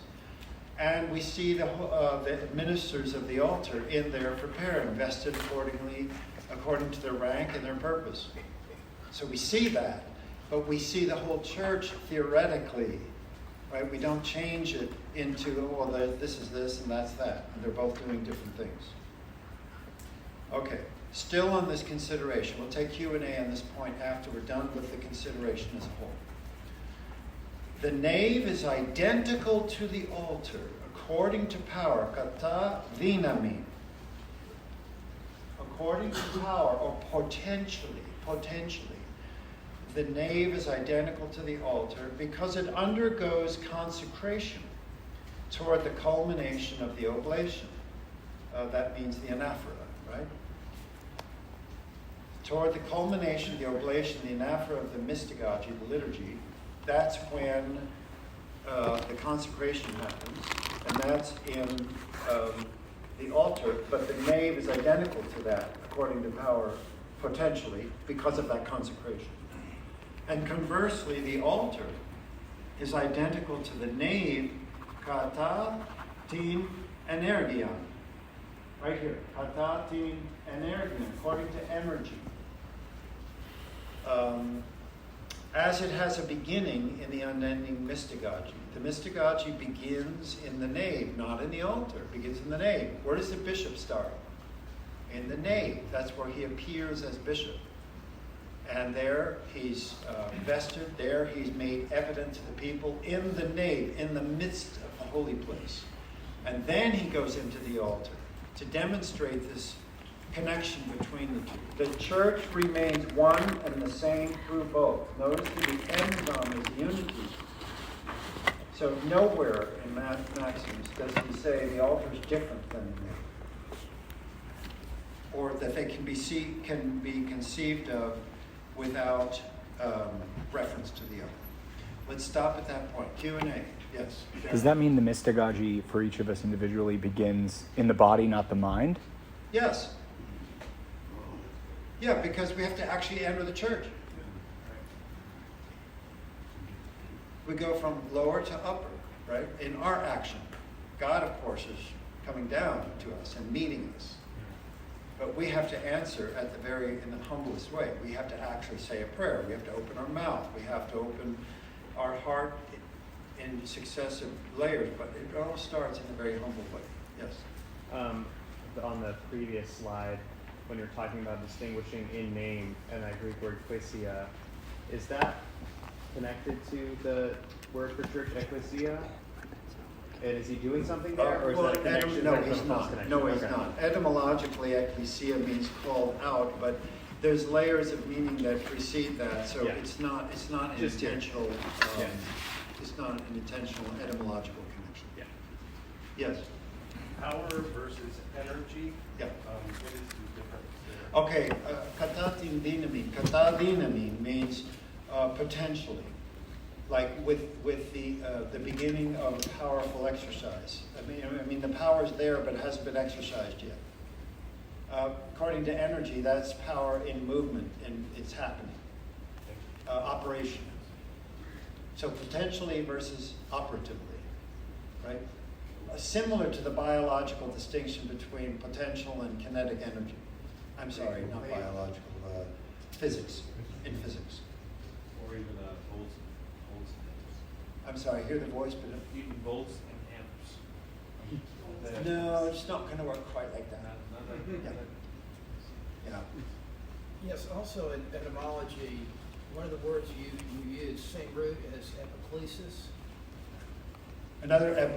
These are all etymological connections, so you can build up a whole class of words from roots in Greek.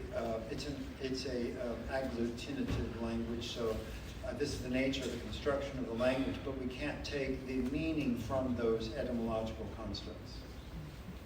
We have to know how the words are used in practice, like their use. Other Q&A on this point? So Justin? in connection with the nave and the altar getting their names and their distinctions from one another, and that's also their characteristic in that relationship. Did you make that same connection with other linguistic sort of connections, father and son? Father is not a father unless they have a child. Conversely, the same thing when both have this dependency. Yes, that will work.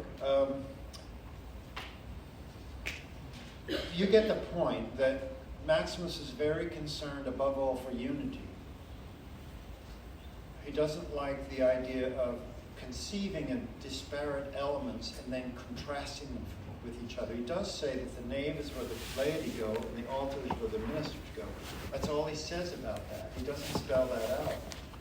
When he gets to the actual mystagogy, later on he actually takes you through the liturgy and applies these things. And then you can see how the application works out. But in the theoretical part here in the front, he doesn't, where he's actually going theoretically, these are theorias, actually. He doesn't go to that level. He keeps the image of the whole always in front of us. There was a hand up here. No? Okay.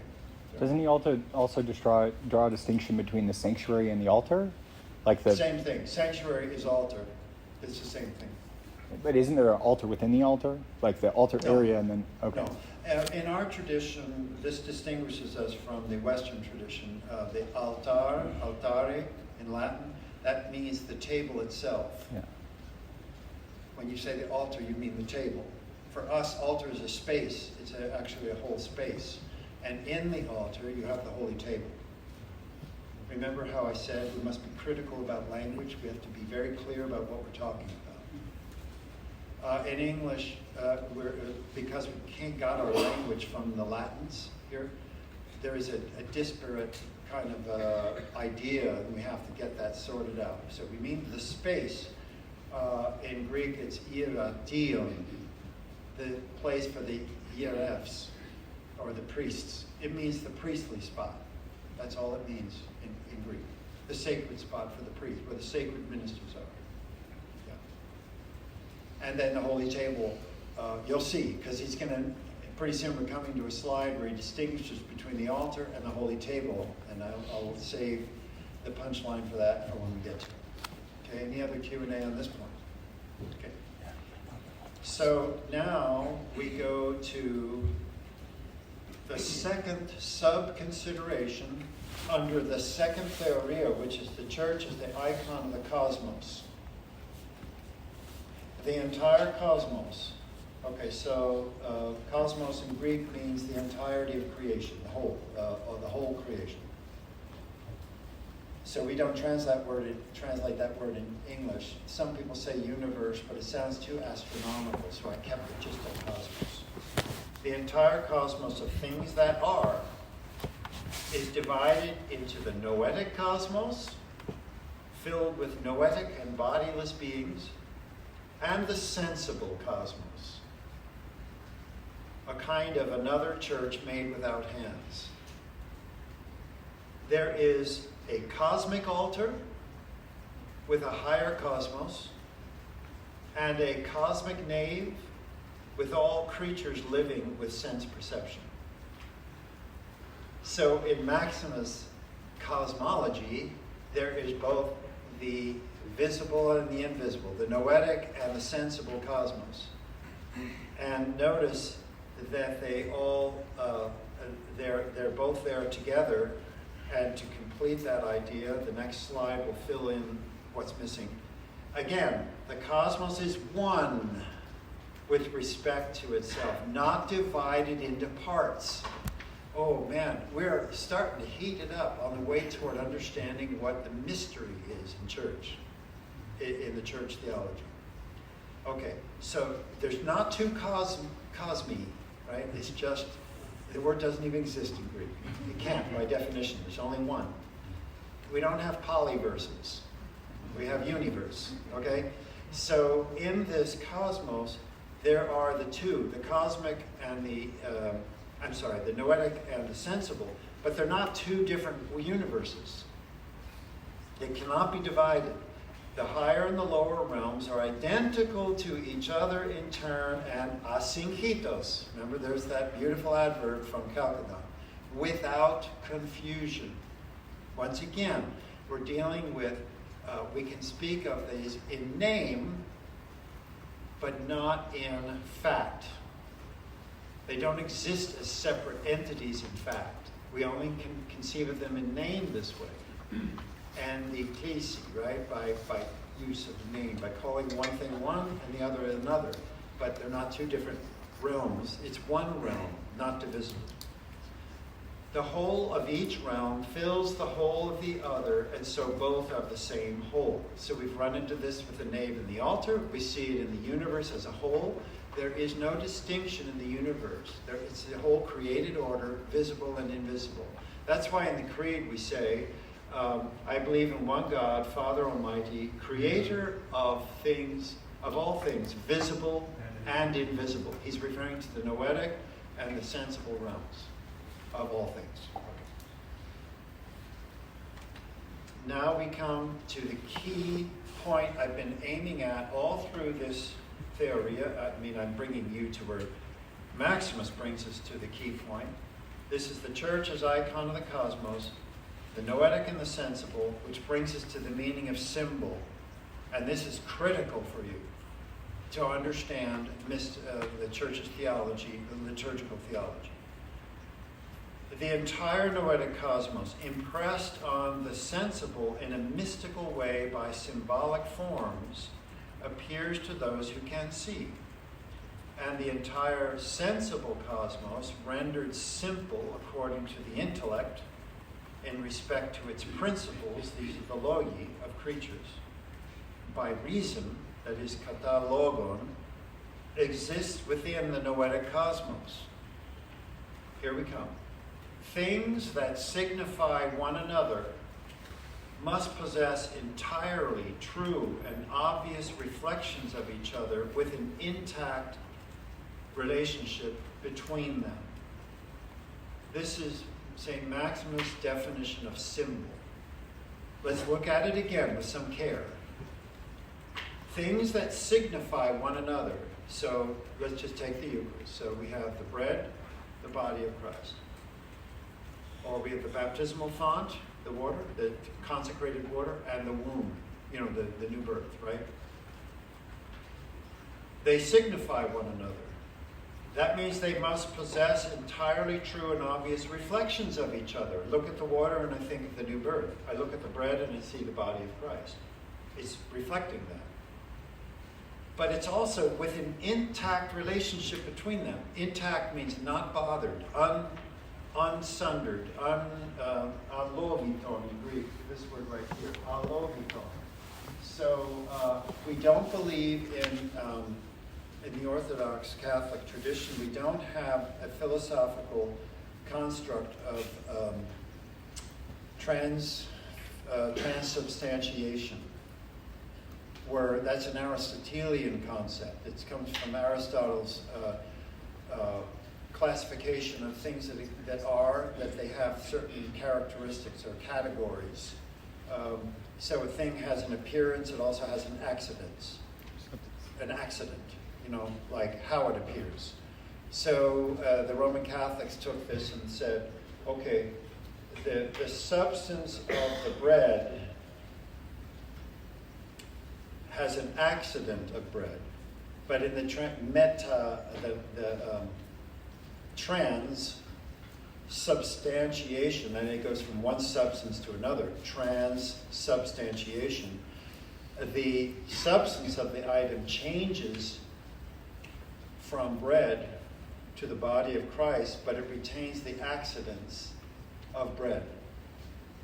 It appears to the eye as bread. This is Aristotelian philosophy. And out of that, the Roman Catholics developed this idea of the transubstantiation as a kind of objective change in the element itself. It's an object now, is different than it was before.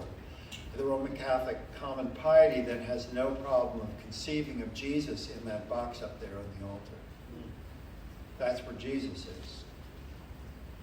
I've heard Catholics talk this way. And this is not our Orthodox. That's why they can even put it in a monstrance and hold it up and say, the blessed, the benediction of the Blessed Sacrament. And they can process with it. Because Jesus is in there. That's not our Orthodox way of looking at things. So can I just put it in Maximian language? At the consecration, the bread, in that full Orthodox way, symbolizes the body of Christ. But I'm using it in that word in the Maximian meaning. That means there's an intact relationship between them. Now, you can apply that to all the mysteries of the church. In the baptismal font, that's not just any old water. It's actually a portal to the kingdom of God. And you could go on, like the sacred chrism. It's the gift of the Holy Spirit, and so on. But we don't objectify the mystery. The mystery is experienced, and the experience of the mystery in the canonical order of the church is everything for us. We don't objectify it. That means, otherwise we'd have a real problem, because at the end of the communion, what happens to that which is left over in the communion? We consume it. We don't throw it away. We don't store it. The only exception is when we consecrate extra lambs for the pre-sanctified, like in Lent. But that's a consecration of the body of Christ. We just defer distributing it until we get to those days in the Lenten, a Wednesday or Friday in the Lenten week to come. So it's just an extension of the liturgy without the festal element of the actual consecration, which is inconsistent with Lenten fasting. That's where that came from. The point I'm making is that the priest or deacon, or absent the deacon, the priest, has the duty to consume the remainder of what's in the chalice completely to the last crumb and the last drop. We don't save any of it. And then the next liturgical day would be the next time that the communion of the body and blood of Christ would take place. So you must be careful here, because when you say symbol, people think like a dead item that just tells me that what it stands for. That's not what, let's be clear, that's not what Maximus is saying. There's an intact relationship between the symbol and the substance. It's not something other than that. Okay. And that's different than the use by other church fathers there. John Damascus is defending icons against the claim that it's just a symbol. That's correct. We have to be careful on the choice of language and the purpose of the language. This is a very high and deeply, profoundly theological meaning of the word symbol. In the liturgy of St. Basil the Great, he calls the bread and the wine the antitypes of the body and blood of Christ. So you're familiar with that language, those of you who have served the liturgy? The antitypes. But after the consecration, that word disappears. They're no longer antitypes. Now they're true symbols in the Maximian sense. That is, they are the very body and blood of Christ, but in that way that can't be explained rationally. There's an intact relationship between them, and that remains unbroken, unsundered. They must signify one another and entirely true and obvious reflections of each other with an intact relationship between them. There we go. So that will be worth studying with greater care. That's the climax of the second consideration under the theoria of church as icon of the universe. Now we come to the third theoria, which is very brief because he's just being systematic, but we don't have to spend much time here. And that's conceiving of the church as icon of the sensible cosmos by itself, or considered all by itself. Since the sensible and the noetic cosmos are two features of the one cosmos, he doesn't want to spend too much time on this, lest it be sundered in conception from the other one. So he says simply that the elder said that the church has the divine altar as a heaven and has gained possession of the earth as the majestic beauty of the nave. So heaven is the noetic realm, earth is the sensible realm. And that's all that needs to be said here. Then we go to the next, and now we come to the fourth theoria. And this is now becoming more and more, it's getting closer to his long reflection. He said, the elder said, that the Holy Church was man, the human being, anthropos, and the church has the altar as soul, the divine table of sacrifice as nous, and the nave as body. So let's reflect on that. This is a very simple slide, but it's very straightforward.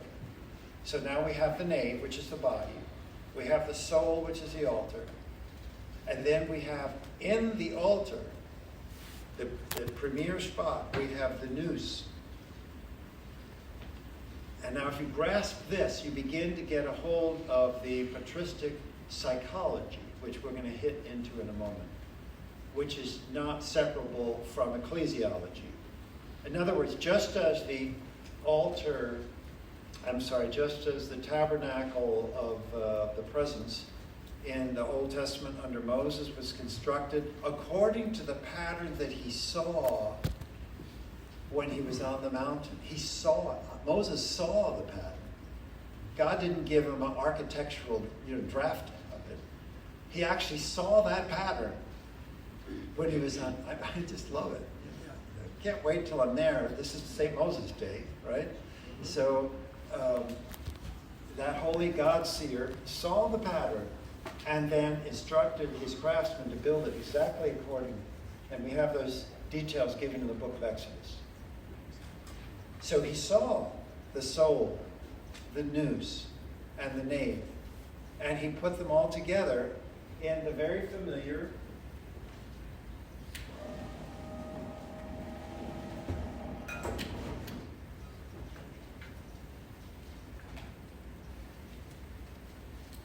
east is this way, all right? So you have in the enclosure of the camp of Israel, but the enclosure were only the Levites. So now we're within that enclosure, you have the tent, okay? This part is a passageway, and in here you have the holy place. This is the nave. Already should be like remarking to yourself, oh, that's where the priests were. Well, guess what? All of the faithful are initiated to enter the holy place. They're in the nave, men and women, and that's the status of laity, the priesthood, the royal priesthood, okay? Then you have the sacrifice of incense, and you have the table of the presence, the 12 loaves, and then you have the lamps, the 7 lampstands. So you have the light and the bread and the incense, right, all symbolizing the worship.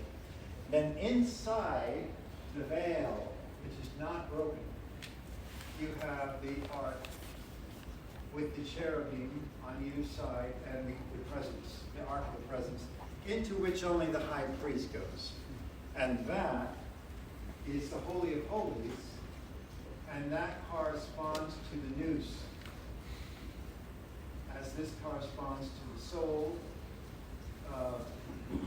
in Greek psyche, and this out here, oh, I'm sorry. Yeah. The holy place is the ark, the Holy of Holies is the soul, and the nave is the soma, the body. All right? So nave is soma, Holy of Holies is Psyche, and the ark itself is the nous. So that just as that's true, so in the church, now we don't have the priesthood of Aaron anymore, but it's Christian worship. We have the nave as soma, we have the altar as Psyche, and the holy table itself is nous. It's directed to the west, not to the east. This side is west. This is facing east. Depending. But the tabernacle is facing to the east, to the west. No, face the east. No, the west. Oh, wait, because of what I'm drawing on the board? I think so. Maggie, I'm not getting it. Yeah. Make it more clear. The tabernacle is facing to the west, not to the east. The tabernacle The faces the tabernacle west. Facing the west. facing to the west. The The tabernacle is because you're looking at each other, if we're facing east, the tabernacle's facing west. So when you enter the west side. Right. You go to the east. No, it goes from west. What It's am I looking to missing? the west. So like I think he's saying that the sanct or like the holy place, like the holy of holies is looking west, West, yeah. and the holy place is looking east at one another. I think that's what he's saying. So like they're facing one another. In the- So like in so the- even though it's in the east, it's facing west. I think it's- I don't Is that what you're understand. saying? Yes, yes. Yeah. I still don't understand it. So like just let like Is it clear that the Holy of Holies is further east than the holy place? yes, and then it's facing. That's all. That's the way it shows. Yeah. Yeah. It's looking to the west.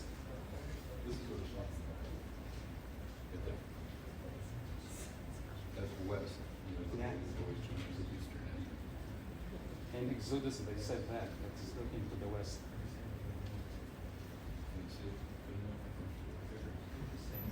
Yeah, I see that, but I don't think that's correct. I don't think it's correct. No, that's not correct. It's correct. Yeah. In the Exodus, it's looking to the west. So, you got a Bible? Go to Exodus and find out. So the camp of Israel is oriented, faces east. Oriented, that's all you have to say. Orient means facing east. Tell you what, look it up, find the Bible passage, would you kindly? And then if I have to address what I'm saying, then I have to. Now are you saying that you enter going west, or that you enter going east, but then God, who's in the Holy of Holies, is facing you, and so he's facing west toward the nave? Like, so the sanctuary is facing toward the nave? I don't Like, is know that what you're about saying? this because I'm going by the tradition. Yeah. Would it kind of like, so you have to install these, like, the bishop sits in a high place while he's laying in a To high the place. far east. In the far east, and when he sits down in the high place. He's facing you. He's facing west. Yeah, that's what he's saying. That he's facing west. The table faces the nave, so it's facing west, not east. Okay. I don't know. I that's.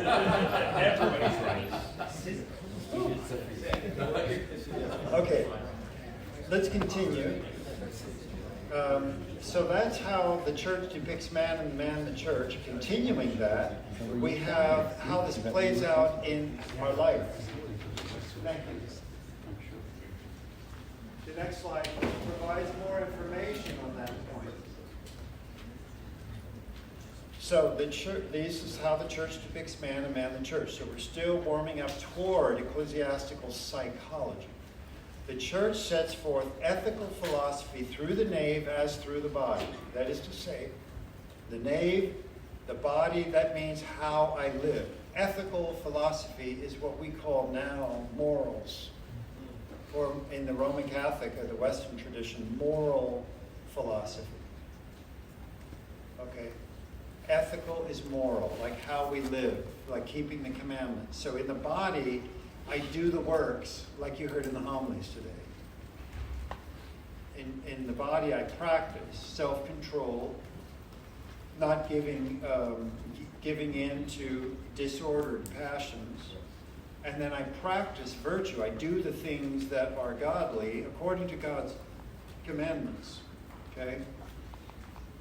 Then the second one is she explains, the church, she explains in a spiritual way natural theoria through the altar as through the soul. Natural theoria is what happens, natural contemplation or natural theoria happens naturally and automatically when we have become accustomed to live according to the law of God. The person that lives according to the commandments then begins to see things as they are, not in some perverse manner. So, for example, somebody cuts me on the road and I think they're a devil and I get mad. But they're not a devil. I'm the devil. I see them through my disordered eyes, and I attribute to them my own vice, right? Or I walk down the road, a woman smiles at me, and I think she's coming on to me, like a hooker, But she's just being friendly, but my filth inside of me reads her the wrong way, right? So this happens oftentimes, and that's why Holy Confession is so important, because we identify what's really hurting us on a practical level, and then our natural theoria is healed, and we're able to see things as they are. Once that takes place, we go to the higher level, and she enters upon mystical theology through the nous, the divine table of sacrifice. So this is both progressive and also instantaneous. What's to prevent all of this in a very natural way from becoming completely pure in an instant when there is a purity of faith? Nothing. Like the thief on the cross. He instantly repented, gained natural theoria, and entered into mystical theology with the words, "Remember me when thou comest into thy kingdom." He saw Christ as he truly was, as the Son of God and the Redeemer of the world. And how could he ever say such words as, "when you come into your kingdom"? Stunning, really. Okay. Now we go to the fifth, and this is the most climactic, and I beg your indulgence here. I know you all just ate lunch, so try to shake the post-lunch sugar thing, spike, out of your eyes, and try to focus now. So we have to focus on this. We must focus on this. This is the most important, and this is the most powerful, impactful element in Maximus' treatment. You can find this in lines 287 to 290. By the way, you'll see all those numbers in these slides. They refer to the line number of the which you find in the far right column next to the English. The line numbers. You can easily find the passage in the wider context, okay? All right. Now we're in the realm of ecclesiastical psychology, where he's considering the church as icon and type of the soul, considered by itself. And then ecclesiastical psychology, the soul psyche as a whole. In other words, we're thinking of the whole of the soul. But there's going to be divisions within the soul. So we already saw the whole in the nave, the altar, and the table, the holy table, referring to body, soul, and nous. But now we're going to go into the soul and subdivide that in concept only, of course, right?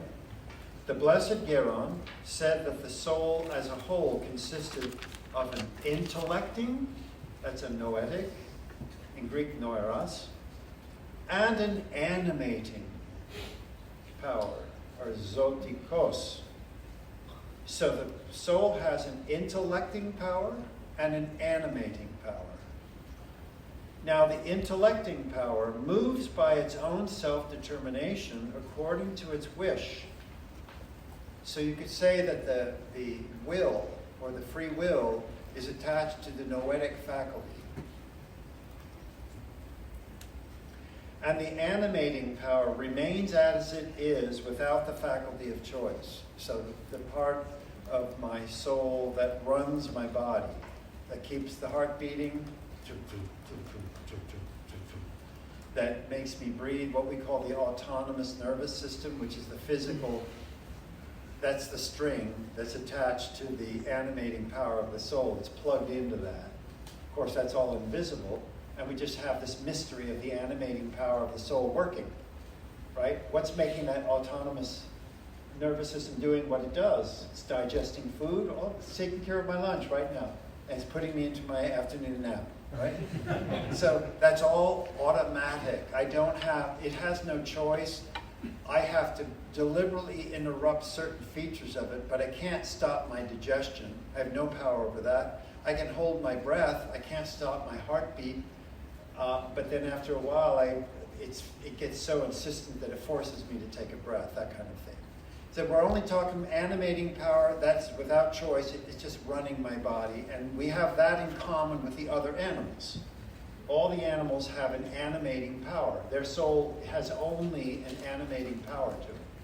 That's why when a dog dies, as much as we might be attached to the animal, there's nothing beyond that dog. It simply ceases to exist as a creature, because it has no hypostasis. It's just doggy.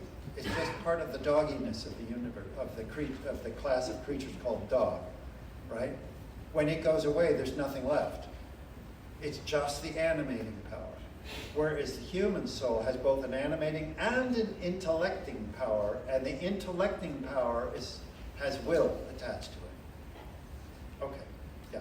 So does that mean is it kind of like a typological layering where within the soul there's a type of the soul in the body within the soul, where the animating power is likened unto the distinction between the altar and the nave, but within the soul? No.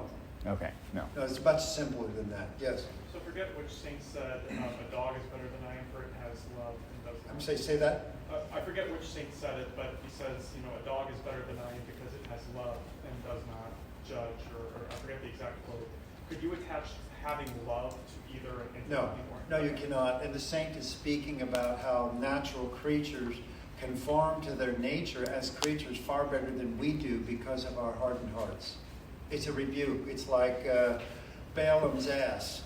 The ass is really clear to speak, has no problem speaking as God gives it strength, because it has nothing in it contrary to God.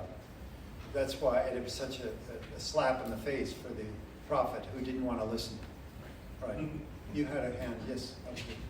So, based upon some more recent readings, I'm trying to weave uncreated versus created into this, and maybe I'm just placing this. You'll have to bracket out that altogether. We're only talking about creatures now, and how man, in the soul of man, is a type of the church, icon of the church. That's it. We're not talking about the uncreated at all right now. There was another hand. Yes? The way you described the animating power, all of your examples were of those things that we don't actually, but the intellecting power doesn't have any control over ultimately.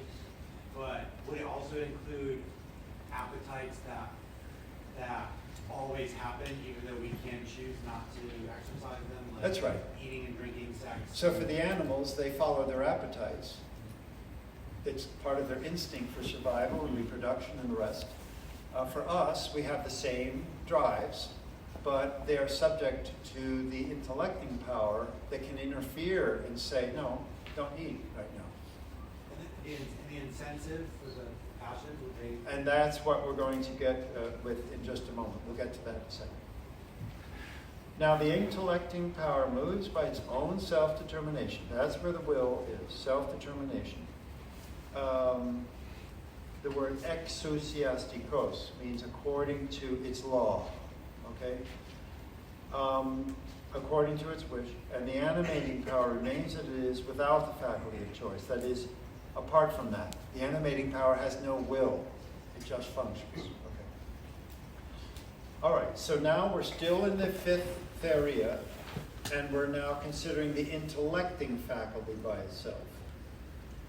And again, of the intellecting power, there is the contemplative and the practical. That's theoretikon and praktikon.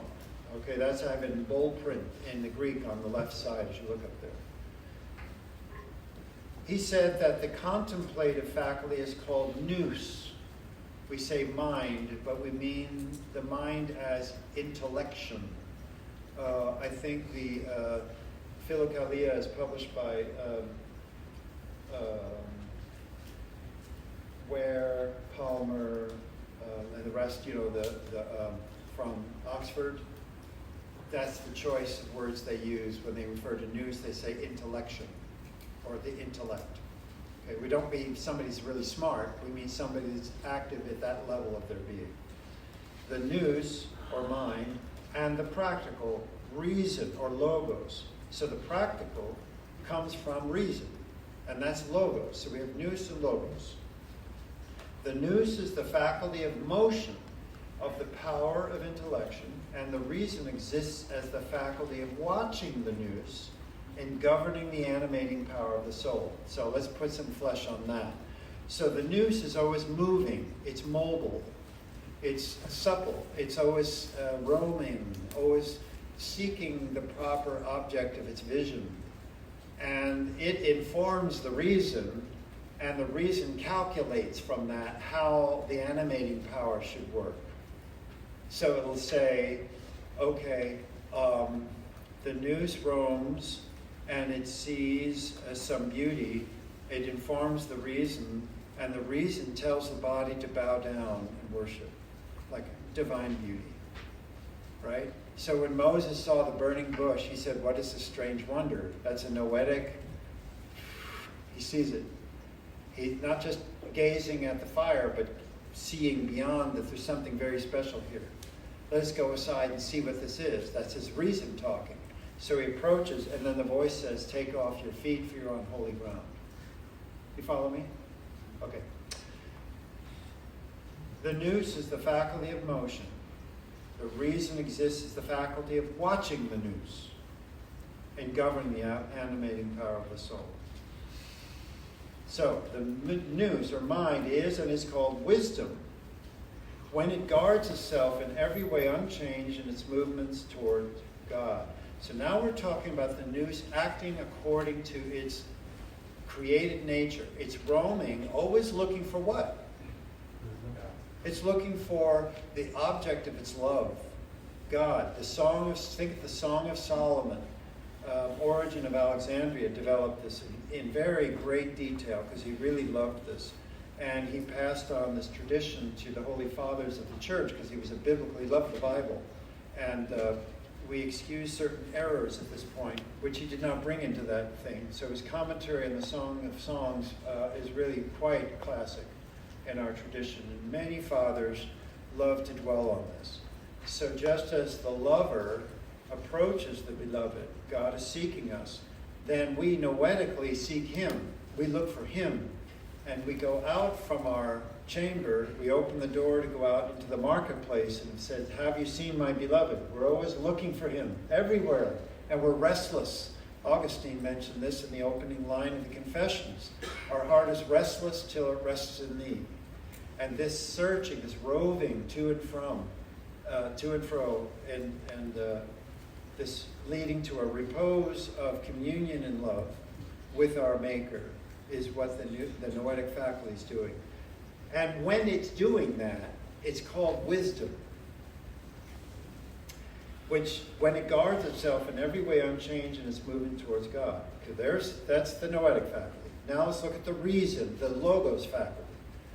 It is and is called prudence. I said mindfulness because that's what the word in Greek means, phronesis. Mindfulness. Prudence, when it joins with the animating power by means of its operations and discreetly or chastely shows itself without difference from the nous. In other words, it's behaving like the nous is informing the reason that it should behave. So the lover seeks noetically the beloved the beloved seeks noetically the lover who has reached out to us, and then informs the reason to get out of your lazy chair and go open the door and run after him. Right? We see movies like this, and we love these kind of movies. You know, the love stories that finally ends with the beloved or the lover running after the others or getting on a train, and then finally in the last thing, we're all like, you know, because we love that idea, because it's fundamental to us. Even in non-Christian ways, we still, all of us human beings feel that how beautiful that is. And according to its governing providence. Okay. Further, through both nous and reason, true science experience of divine and human affairs is constituted. Now, this slide's really important because it brings in the idea of episteme. Those of you who have philosophical training, do you know what epistemology is? Yeah. That's the How do we study know of what we know? how we know what we know. Or we study at certain authors or writers' epistemology. We're trying to find out how the writer devises a means to come to the conclusions that he or she comes to.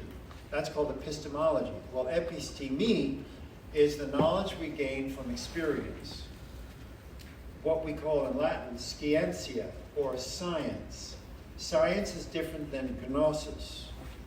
Gnosis is knowledge, but science is experience, knowledge experience. It's like what I get from my own experience.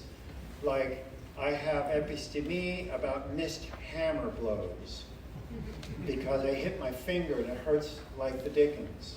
So I know exactly about that in my experience, what happens when you fail to hit the nail and hit something else attached to your arm. You know, and how that, right? That's a comical way of doing it, but science experience of divine and human affairs is constituted through both the nous and the reason. That is to say, the nous and the reason are now allied. They're not separate from any. The nous is animated. It's activated.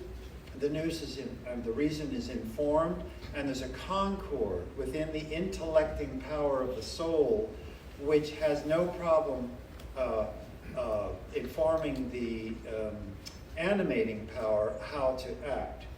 And listen, when that happens, when there's the nous and the reason, noetic and logical, logikos, logical reason, when they both go together, this leads to infallible knowledge. You don't see the word infallible in Greek much in patristics, but here you have it. Infallible knowledge and the end goal of every divine philosophy in Christian terms. We know for sure that it's utterly dependable when we arrive at this level of interior integration of our being. The intellecting faculty is integrated, and it's in full concord with the animating power. That is to say, our nature becomes simple as a human being. We are restored to simplicity.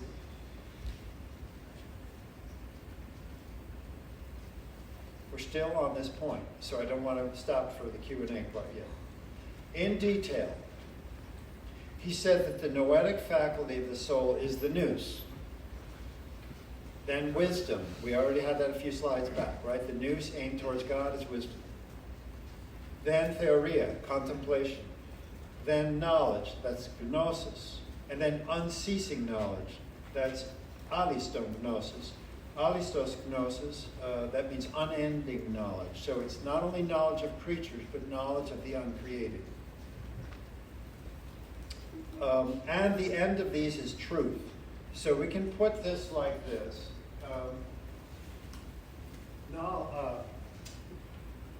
Nous, wisdom, and all the rest in that chain you see there. Wisdom, nous, wisdom, contemplation, knowledge, unceasing knowledge, and the end of these, I'll put ellipsis dots, because you see it up there. Truth. That means that according to Maximus, truth is apprehended not reasonably, but noetically. That is to say, we don't arrive at the truth through simple rational processes. There has to be a noetic element there that leads to that. But then he goes to the other element of the intellecting power, and that is logos. All right, so I'm writing nous for mind and logos for a reason. Do you understand that? For those of you that lack Greek, I'm constantly doing this because I'm trying to drill in these words as technical terms in theology. Okay, so it's nous, then we have logos, and that would be reason. In Latin, ratio. I'll put that word underneath, okay? We get our word rational from that, reasonable, okay? And that has its own chain. So logos goes to prudence or mindfulness. That means we start getting the shape of our mind from logos. It shapes our minds. And that goes on that chain, prudence, praxis, practice, virtue, faith, and the end of these is the good. So which is God's, and then the good.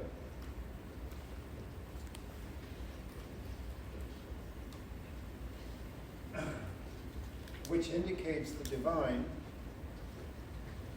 with respect to energy. He said that the truth and the good show forth God, or make God clear. Okay, these make God clear.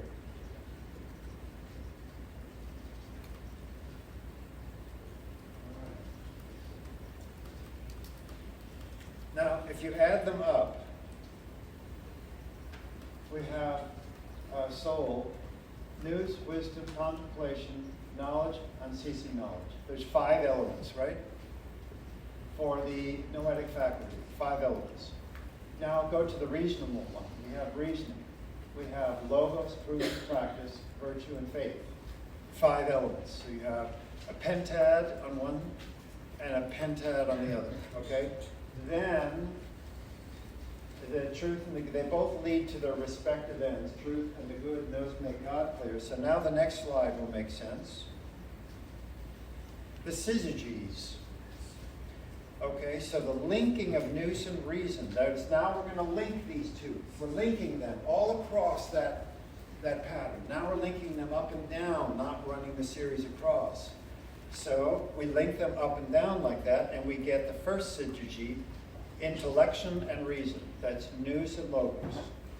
The next is wisdom and prudence. Those are connected. Then we get theoria and praxis. Does that sound familiar to anyone? Talk to me. What's that familiar from? Yes? I read a slightly different edition, and they put praxis as action. Yes. In the canon of St. Andrew Creed. Thank you. That's what I'm looking for. All the time. The Great Canon of Repentance by Andrew Creed, 8th century. So Andrew was a very holy man, and he was theologically deeply informed, and he was also a deeply prayerful man. So he experienced this integration. And he saw that a theoria and praxis belong to each other, but theoria has the priority, whereas praxis has theoria has a priority of importance, but praxis has the priority of movement. First we practice, then we theorize. But theorize is always the higher thing, right? Because it's according to nous, whereas praxis is according to reason. Are you starting to see references here, like cross-references? This is worth meditating on. And again, when we go to look at all the mysteries of the church, and our action in the church, we can see the church is constantly like a good mother teacher guiding us into the integration of all of our being, both personally and communally, in God according to these truths. Then we have knowledge and virtue.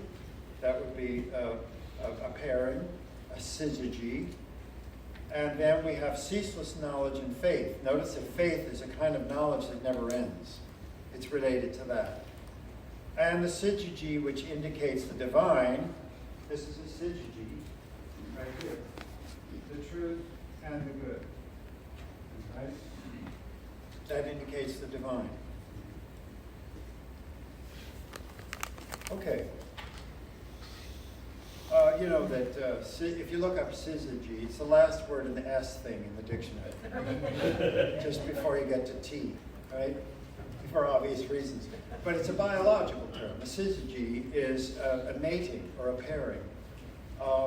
And in Greek, in the service of marriage, it's in the rubrics. It speaks of the what happens with the wedding couple, the syzygia, the syzygy.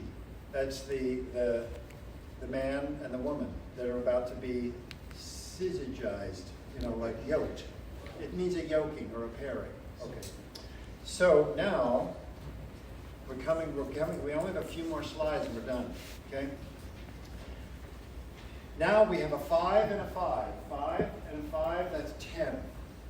This decad, or this set of 10, this is a marvelous passage because it's complicated, right? We're all complicated, but then look at the language that he gives at this final culmination.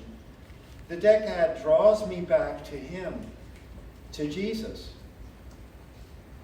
my God and Savior, and marvelously restores me, mankind, back to myself, or rather to God, from whom I receive and have being, and to whom I am hastening from afar, and am urged on to attain to well-being,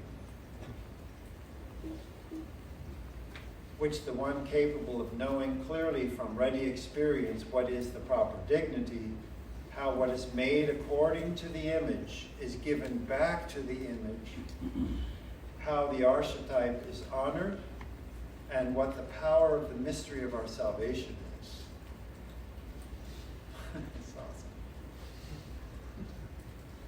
So being is what we're granted. We come into the world with being, but we don't get well-being until we live into that. We have to cooperate with that. So the being turns into well-being, and then deification, i.e., or always well-being, or eternal well-being. So there's 3 classes of existence for Maximus. He introduces us to the first 2 here.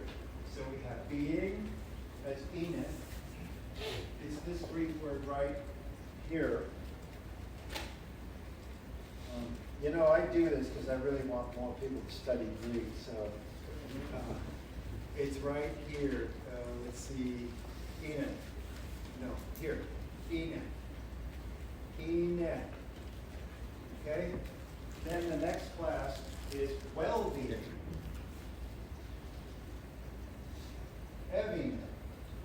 That's this word right here. Right there. And then the third, which is not in here, is eternal well-being. All right? And that's i.e. Have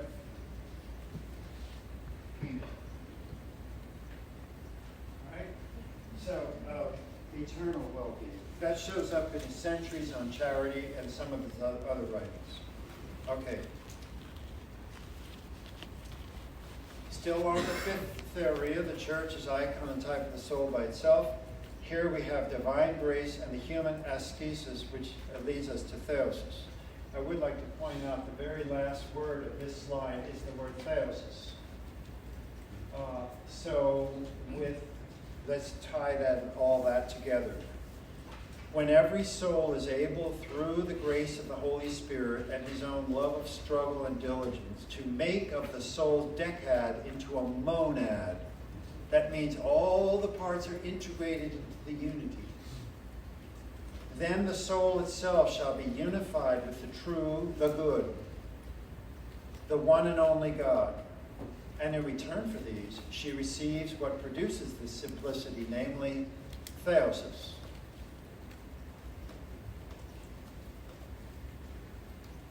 Got it? Okay?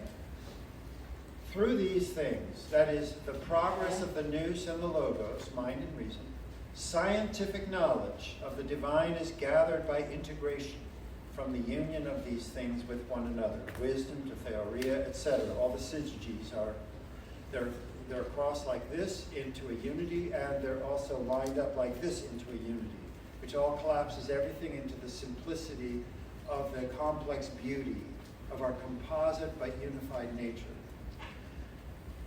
The Holy Church of God, being imaged in contemplation by the soul, quite clearly fits all these things together. And then the last slide. She, the Holy Church, indicating everything considered by intellection, and from intellection by progression to be demonstrated by the altar, and clarifying everything by reason, and from reason by precept to be made clear in the nave, the Church bringing all things together toward the mystery celebrated upon the divine table of sacrifice. So you can see now how the liturgy in this Holy Father's teaching is not only the mystagogy of the table, but it's also the mystagogy of our own human transfiguration in Christ. To become what Christ is by nature, we become by grace. So this sanctification of time and life that we have in the holy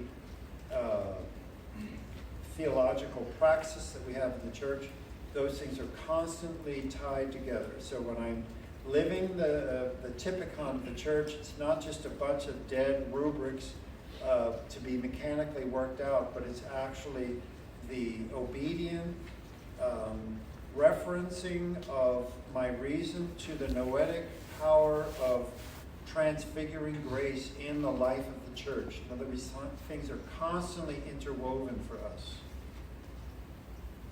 That gives them a proper basis for theorizing about the holy mysteries of the church, like marriage and the rest, just like we did with baptism, chrism, and Eucharist, so we do now with all the rest of them. And indeed, the whole very life of the church. The prayer we pray in the desert of our own Pustinia, our own wilderness, and also within the holy community of the church. It's all of the same, all drawn from the same ethos, the same character, the same well. And now we're properly initiated. You can reflect on these things, consider them. Once I upload the slides to the website, you go and meditate on them and think about them, kind of roll them over in your mind, hopefully drawing more connections as you go along. Well, I have 3:52. Time for just a few questions and answers before we dismiss. Yes, nice loud voice so we can all hear. Father, I was wondering, with the temple as this mystery, how do we interpret the tearing of the veil at Christ's crucifixion in the context of how we... Yes, Maximus would simply say, you see, the unity then. The unity is restored. We no longer have hard barriers fragmenting the unity, but we have, which had to be in place to teach us. But now that time's over. Now we have no more hard barriers. And at the cosmic universe was also sundered. When Christ at the River Jordan was baptized, it says that the heavens were torn asunder, opened. There was no difference between heaven and earth at that event. You see how it all adds up to the same thing. Way up there. Yes. So I have a question with follow-ups depending on how you answer. Is that okay? I have follow-ups to your answer depending on how you answer. So, okay. So does Maximus's definition of symbol apply exclusively to the church and the mysteries, or does it also apply to like liturgical arts? No, there would be a little bit of finesse there, of course. Yes. We speak about the icon. Somebody mentioned that earlier about John of Damascus on the sacred images.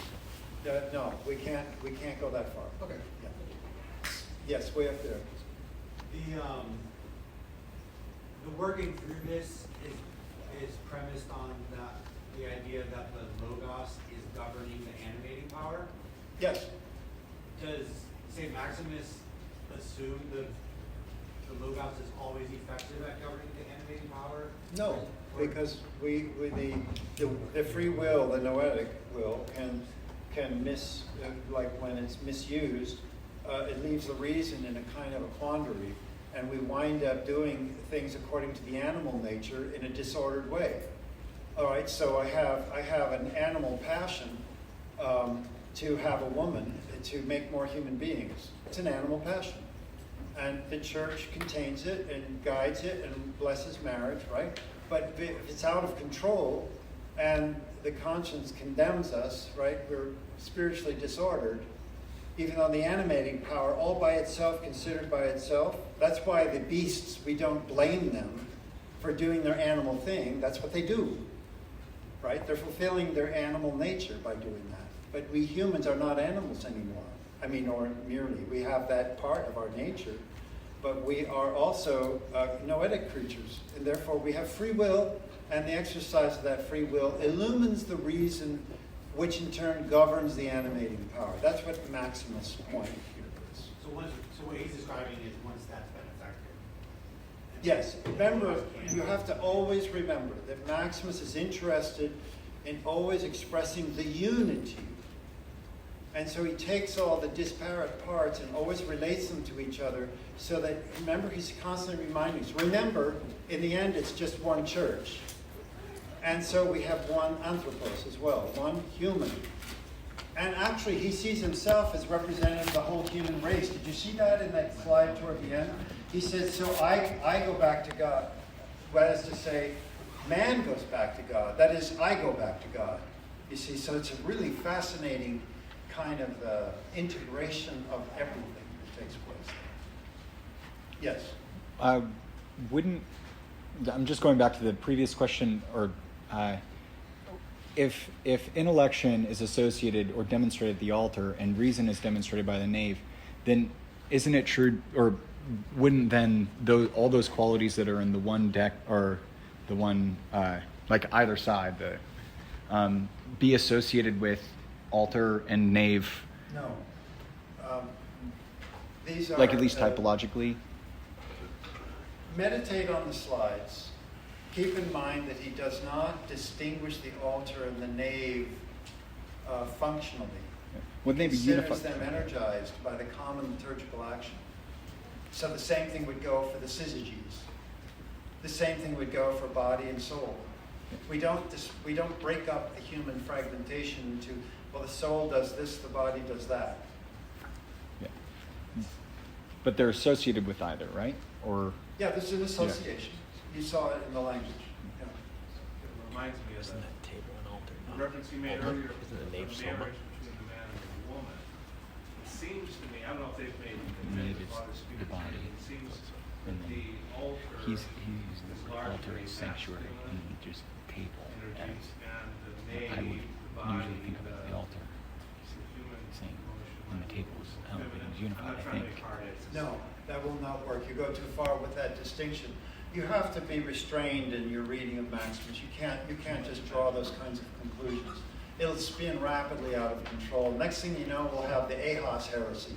we don't need it. And O'Grady taught me that. Please, I beg of you. Better that I was never born. You have to keep, this is very, very sophisticated theology. So be very careful. Don't just jump to conclusions and jump to like, oh, this and that. Remember, we're using our faulty reason here. We just have to bow down. I'm introducing this to you because I want you to gain a sense of his very, very holy, very clear language, and also his obvious love of the church. His love of the church. He sees so many levels of meaning in the church. You're going to meet him again in your theological studies.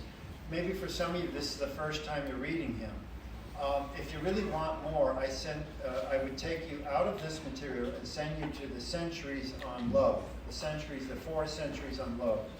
There you will really see him working on kind of helping us with the practical living of the Christian life. And that might help you to kind of put everything in a proper perspective. This is very sophisticated stuff. And my wife even warned me. She said, be careful about this. My wife's she's a very holy person. She has a lot of prayer. And she saw what I was doing and she said, really? And I swallowed hard. I couldn't do that. We've been married almost 50 years. We're close, but she knows me and she knows I get very zealous. And then I want to just fly off. I want to go into the deep waters right away, throw off the life vest. Let's just go for a deep dive. You know. Peter. I think it's a brilliant summation. I really do. Those. Is that a progression toward divinization? Yes. It's like a. You saw the one slide. It ended with theosis. His last word was theosis. But those are like if you want to grow in your faith and get closer to God, you're going to see this almost like in lockstep method. Because yeah, it takes long struggles. You have not yet fought. Yeah, you have not yet fought under blood in your struggle against sin. Let us struggle there. Let us work hard on that aspect. Let us invoke the grace of God to purify our deceitful hearts. And then, with that illumination of humble grace coming through love and prayer, we'll gain some kind of perspective. With God's help, arrive at the heavenly shores, even in this life. To him be glory, honor, and worship, now and ever, and unto age of ages. Okay, you're dismissed. Wisdom and prudence. That's Sophia Phronima. That's Sophrony. Yeah. Right. That's it. Saint Sophronius is wisdom and prudence. Wisdom proves together, and that's what we call chastity. Now it's a whole new meaning of chastity. I just, you know. Yes, I just want to clarify the meaning of symbol. It's not a handbook for like spiritual. The meaning of symbol, you provided an example with the Helicon. Can you clarify that? What do you mean? Some of the Protestant church, they say remembrance, but you mentioned symbol when you say it's a true body. Yes. So when you bring this symbol, what is We're confessing that symbolically. In our traditions, we say, I believe, O Lord, and I confess that this here truly is thy precious body, and that this here truly is thy precious blood. And the words in Greek suggest it. It's right in front of us. Right in front of us. It's like right there. Right? That's what the symbol is. The symbolism is complete in the consecration. Now I look at that, I see and I partake of the body of Christ. I don't take the philosophers. I leave them alone. We're not going to do that. We're just taking the confession of faith seriously. when you say, yeah, I know. The word symbol. I know. We still get, even after we hit 5, 6 times, we still get a reflex. Like, it's not just the symbol. But this is what he means by symbol. Thank you. I was just going to say, so the like all of those categories in the decad, they're united by Christ, right? Yes, of course. And so that that's what makes them all one. All back to Jesus. And so they all collapse into the divine table, into the table where we partake of the body, and that's what unifies. Okay. Father, do you have any sort of your hands? That's right. Do you have any sort of application like this where I can gain access to the Yes. I have that for all our Simple, yes. Let me go to your Safari or your... Oh, I'm not in line. I'm just listening. That's okay. Yeah. Are you in line to talk to him? Not really. I just got a couple of questions I need to ask him. Oh yeah. One for I love how it Well, I'm not asking another question. I'm just listening. I always assume the lecture's not over until he leaves the room. There's more good stuff that's going to come out. There was more to say. Yeah. You have to stay with them. And on the way in. That's it. A lot of the stuff relates. Far off. It's like all the symbolic cross. there. And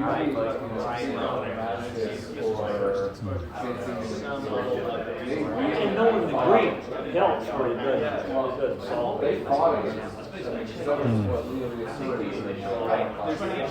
like, oh, here you are. So we can, let's say yesterday, like, oh, Christ. We have various liturgical texts every year, but then you can get Liturgy, praises, so let's say, everything. here we have, say, orthros, bilingual. You can go just English or bilingual. We have the English and we have the Arabic. Or you can get it just in English. But this is the general site. But you see, on cloud nine. Great. Wonderful. and those texts are complete for all Sundays, all feast days, and even some weekdays. And it's been growing over the so Sundays will all be every day.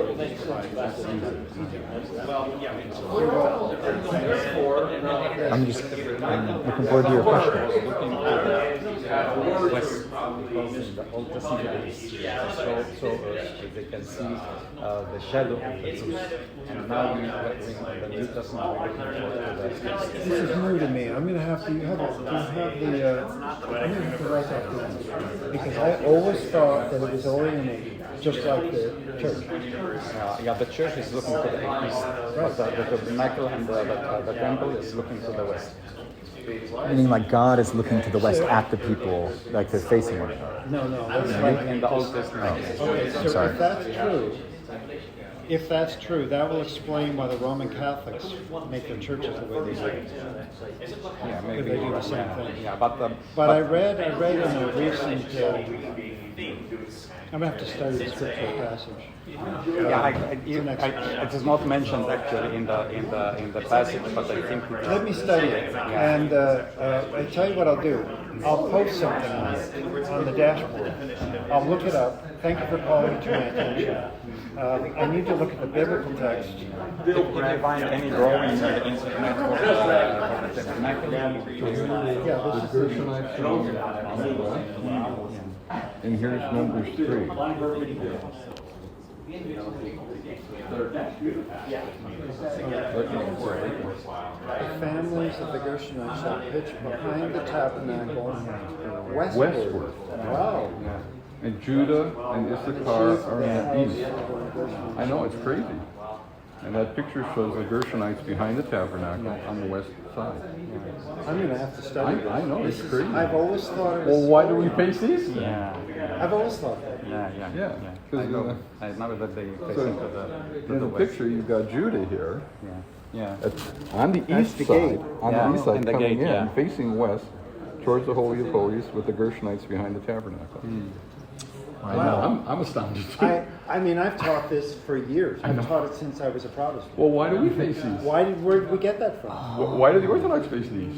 Yeah, I'll have to look into this. Yeah, exactly. I don't know. Thank you for doing that. It does face that west. I texted that to you. The tabernacle I did texted face it to west. So, just kind of following what I was asking. So with Aristotelian ideas like accidents applied to liturgical arts, I'm thinking about how should we understand the like visual and audible variances we find across ethnic expressions of the Orthodox faith. This is all on the level of human culture and its intersection with divine revelation. So we have canonical ordering of the arts from the church, that is by canon, that is by norm, right? That comes from use like that has been blessed. We know therapeutic power through icon imagery, so we don't just, the artist doesn't do whatever he or she feels like just because it's personal. They don't even address it as personal expression. Yeah, it's always communal. It's not artistic expression at all. It's according to canon. They're praying as they write the icon. And the same with the liturgical chant. We have the certain composers whose liturgical chant has become enshrined in music, and then we learn from that music. But when they were praying, they weren't thinking of composing. Right. They were simply praying. And their noetic faculty was deeply inspired and informed the reason and the animating power of the soul, the use of the voice, artistically. So when it comes to by inspiration. Right. So when it comes to missionary work in a culture and you go there with your own background and influences, whether it's Russian or Greek or whatever, and let's say you go into another context where those things are foreign, how does should that foreign thing become the indigenous thing, or does the indigenous thing give its own shape? The indigenous thing gives its own Okay, shape. okay. That's why when the monks came to Alaska, like Herman and the others, they studied the people carefully, and they lived among them. Saint Innocenti, the first bishop of Alaska, was very careful about this. He didn't allow any monks to import any Russian cultural norms, and he kicked the fur trappers out. Like he said, we have nothing to do with you. We have to be very serious now about these people. And even one of the priests said, you know, Your Grace, we're talking to these shamans, and they said, when you come, we see what we call angels. We see them. We see these figures in light, walking around you. And the priest said, what do we tell them? He said, leave them alone. They're seeing the real thing. They're seeing it. So just leave them alone. Let them figure it out. So he protected their indigenous culture, and fortunately, they were not idolaters. Right. So it was easy. They weren't already scourged with the filth of idolatry, with all of the horrors that go with that. Right. They really were seeking God in their way, and they had visions. Now there was problems. Yeah. And they had to be cleaned up. Like, won't go into details, but you can read the history of the conversion of those people.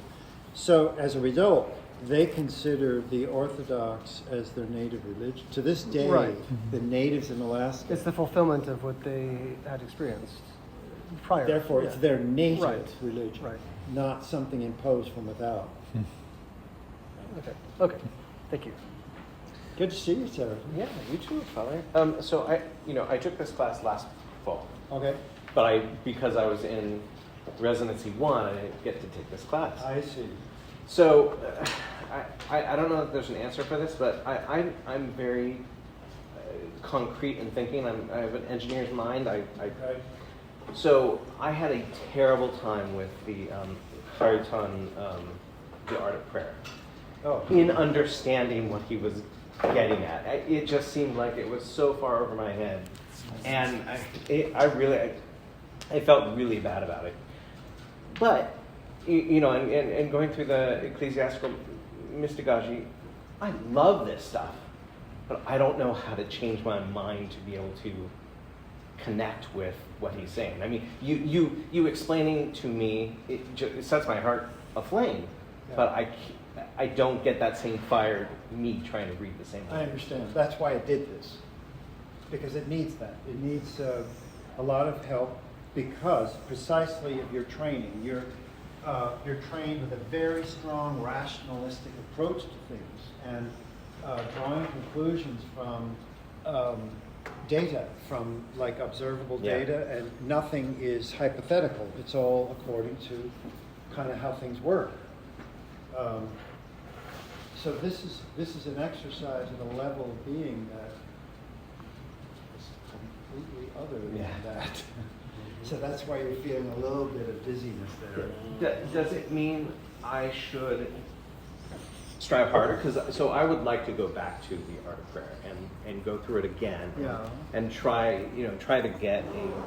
Well, you can do that, but perhaps it's better to maybe give some distance to that, like give it a kind of a rest, if you will, and to proceed to kind of other areas, like a simple rule of prayer that you can keep. Pray your way through that, and then at certain points where your own experience in prayer is, and what I do with, I tend to be rational myself, but I'm kind of an Irishman, so I have sort of this mystical streak, which I've kind of fed that monster, and now it's kind of taking over my whole being. So, what we have to do is enter through the church's simple instruction, the way of life indicated, through our ecclesiastical services like liturgy and so on. Put that into practice, and then after a while we can read some of these things, and then we'll start saying, okay, I've had this experience right here. I know what this is about. I think I understand about this in some small way, right? Yeah. I think that's the best, by experience. Okay. Thank you. Doesn't St. Maximus talk about that? He talks about how everybody, no matter where you're at, whether you're or you're just you're just beginning, and you're at the level of ethical experience, ethical philosophy.